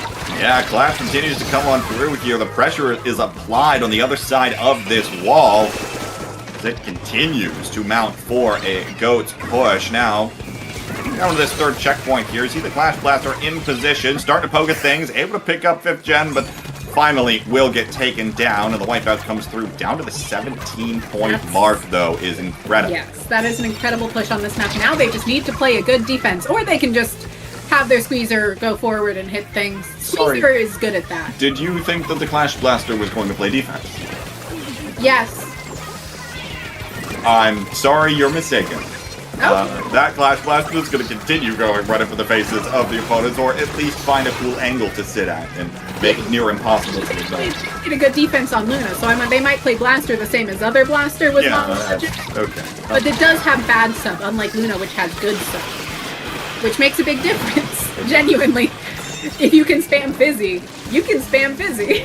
Zuka shot comes out once again, 3 down once more against the Hornets. This feels like it has been all of Goats' game. 3 members now on top of the tower, throwing every one of their specials forward here and looking to get this one right back up. They might be going for a little bit more on the board as well. As well at this point with the tower already up this far and the cooler already out as well. Wail out now, looking for one, or looking to at least move some of these members around so that perhaps that Clash Blaster can get into position. Can't quite find it. And now we're starting to see the approach into street by the Hornets. They cannot quite find their footing on the whole. Finally, we'll be able to find a 2-down situation, but even still, not convincing so far for the Hornets, who have to take this tower back to the other side of the map here. Yeah, and with less than a minute left, that's not a position you really want to be in. At this point, International Goats don't need to play risky or crazy. They can play it very safe. They can play around their specials. They can send their Clash Blaster in to rush at things because they don't have a special. I mean, they do, but they don't. Yeah. Zuka coming out here looking to find the pick onto that. I believe that is the 52 gal. Not going to be able to. 52 gal, a very hard weapon to deal with, notoriously, since Splatoon 2. They keep giving it splash bombs. Why have they done that since the first game? Why do the gals need those? Fascinating of them, really. Just the zap and sloshing machine left up in mid, and they are getting cleaned up quickly by the Clash and Squeezer, looking at 2 things at the same time. Yeah, able to come through and clean up there are the International Goats. You know, feel like towards the end of the game, the Hornets didn't really have a direction. No. Right? They were doing the thing where they were swarming, but they didn't have a target that they were going towards, starting to actually work together to get a solid push going. They were just trying to destroy everything in their path, and that is not exactly what you want to do when you're up against the Clash Blaster, right? No. Or even something like the Squeezer, which can just step back and pick you off from afar. And that means that the International Goats are now onto Tournament Point. They are on to Tournament Point, going on to Clamblitz Mako Mart. Map we've seen plenty of in general. It's not zones though, so I can be normal about it. Definitely a fun map mode. Interesting, for sure. Lots you can do on it, sort of. I don't expect to see the Clash come back here, but it went so well for them. It is one of Clash's best maps. Look, as somebody who's thought about Clash's best maps, because I was bad at fighting Clash for a long time, personally. Longer than a competitive player should be bad at fighting Clash for. In my defense, I was playing Junior. It's not the best weapon to fight Clash. Right. And it was solo queue. Yeah. So, you know. Mako is the stacks are the right height for Clash, is my stance there. It got big hitbox and stacks are the right height. Ouch. And like all of the funneling that you'd have to do around that barrier, right, to try to score, means while everyone's trying to walk into the street, you've got the opportunity to continue chipping away at that area, exactly what the Clash Blaster wants to do. Rack up a couple more of those damage numbers. Though that was the first time we saw it picked. Okay, but that kid's played like... Okay, that kid's played Sploosh, Luna, Flash, Shot, and Brush. Yeah. So they could introduce a 6th weapon at this point. I mean... Why not at this point? It could be anything. It could. I don't know what else it would be, but they could play the new funny Swiffer. Well, They could. they could. They're not going to, probably. They tend to, as we've just listed in that list of weapons, they tend to prefer things with big hitbox. And Swiffer's not big hitbox. In fact, quite the opposite. Yeah, you have to be pretty direct. It's not a bamboo or pencil. Any event. Getting into this here, what are we gonna see? We are gonna see the 5th gen Wiper. We don't get to see 5th gen Wiper very much. 5th gen has played quite a bit of Wiper. Tri-Slosher's good. This is a good Tri-Slosher map. I gotta give that kid that. This is a great Tri-Slosher map. It's a good bucket map in general, so I like seeing Hornet on that V-Slosher too. We'll see what else here comes on through, especially with 2 Gals as well. 52 and the 96 opting for that Kraken once more are the international goats, but 5th gen starts to dive in on this left side with this Wiper. Able to team up with another teammate to find that 2 down on that side. Might be able to convert, but oh no, someone got behind, able to throw a barrier plan in, and that kid continues to rack up a few extras there as well. Now up at the Inkjet, continues to try to be a thorn in the side and allows for J-Rod to come on board. It is mass chaos here. The exact scenario where the international goats can thrive. The international goats do just want that kid to go in and see what they can do. I don't know if they even necessarily care if they're winning or not, to be honest. I think they just want to cause chaos and havoc, and I do respect that vibe, because they're also making it work. That kid is really good at finding opportunities to pull off, I would call them kibber flanks, would you? I'm not going to get into that. 2 down for the international goats means maybe an opportunity here for the Hornets to come on back through, but a couple specials starting to come online for them as well. 5th gen starting to rack up a few extra clams as well, but on the opposite side of the map now, looks for that one, but no, immediately eliminated. The Ultra Stamp does not work out in their favor. And once again, the Hornets struggling to get a real solid push going. They just don't know who to target here is what it feels like. Which, the international goats are the super fast-paced comp. They don't have any specific wants. They're just there. And admittedly, they have just been wiped out, but they don't care that much. Like, 47's a solid push. It's not a great push. It's not a push you want to live with, but it's a push you can deal with. It's not a push you want to live with, especially when the enemy team has 3 power clams at their disposal. 5th gen starts to come on back in with this Ultra Stamp, looking to go around the backside, doesn't want to overextend too terribly far, and now able to find one with the hammer toss. Might be looking for a couple more. There's that football going down, dropped by a teammate. 5th gen looks to come off the backside, will be able to find it, and takes the lead off of that power clam toss. 2 down either side, as looks like this bucket of Hornet is there. Won't be able to get back in time to find any more clams. That is the wipeout, and it'll enable an opportunity for the international goats to come back. International goats definitely still in a pretty comfortable position. They don't really need, I'm not doing the math right now, but they don't need much to change lead. I was in class too much to do that kind of math right now. I think it's Power clam. It's a power clam and change. I don't think it's 2 power clams, although 2 power clams would do the 2 trick. power clams would more than do the trick, and they do have a Kraken player, so they might just be, yep, there. Yeah. They just need one more little. And can they find it? If J-Rod wins that fight, they can. And they just need to pick one up. There it and is. that is the tournament going to international goats, just causing havoc and chaos to take the win here at Neon Wail 3. And Kraken. And Kraken. Don't forget about the Kraken. You can't forget about the Kraken. You can't forget about the Kraken. You can't forget it. They've won twice now with Kraken. Yeah. Woohoo. It works. Kraken. But there was a clash too, so that was pretty fun. The clash was fun. I'll give them credit there, and Kraken aside, they played incredibly well They over the did. course of this set, especially because, again, it felt like the Hornets could not find a No. direction. There was always something getting thrown their way. Or right? behind them. Or behind them. Behind them. They thought they had a push set up. Right. They did, and then that kid was just like, I have Inkjet in your spawn and threw a power clam in. Yeah. Actually, what are you gonna do about Right. me? I've actually decided that I need attention right now. Yeah. Yeah. You gotta give the Tri-Slosher attention when they want it. You gotta give whatever weapon that kid's playing. Just when they want it. That kid did put on quite a show there. Well, hats off to the International Goats for winning Neon Wail 3. And what? That does it for us, right? That does it for us. Hey, but where can they find you? Do you want them to find you? I mean, you can if you want to. I retweet things every once in a while, and I maybe will stream on Twitch a random Omega Strikers match, but other than that, that's about all I got. I am in,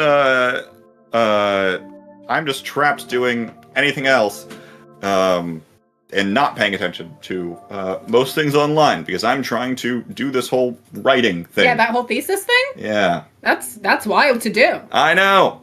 Don't know why I did it still, because I had the option to not. Here I am. Good for you. 20-some pages in. You know, you only have like 80 more to write, probably. No, much less. Oh, you're not going for the full 100? No, God, no. I don't have that much content to write about. That's fair. Anyway, I'm not doing a thesis for my master's. I would only do a thesis for a history master's. Nox, where can they find you? You can find me on Twitter and YouTube at NoxRaven42. I've been doing some interviews on YouTube. I think they're cool. I'd like if people checked them out. Yeah, check them out. Might be able to learn a thing or two about the inside the mind of a higher level player, which could be incredibly useful for our audience. But folks, that's going to do it from us here tonight. Thank you all so much for tuning in. CKK has been the producer for the evening. Shoutouts to them, and shoutouts to all of the tournament organizers that helped put this together, from the SAC team to bring you this Neon Wail series. Don't forget, they'll be back in 2 weeks. You can keep tuned to IPL for plenty more tournaments to come. Folks, that's going to do it from us. Have a good night. We will catch you all next time.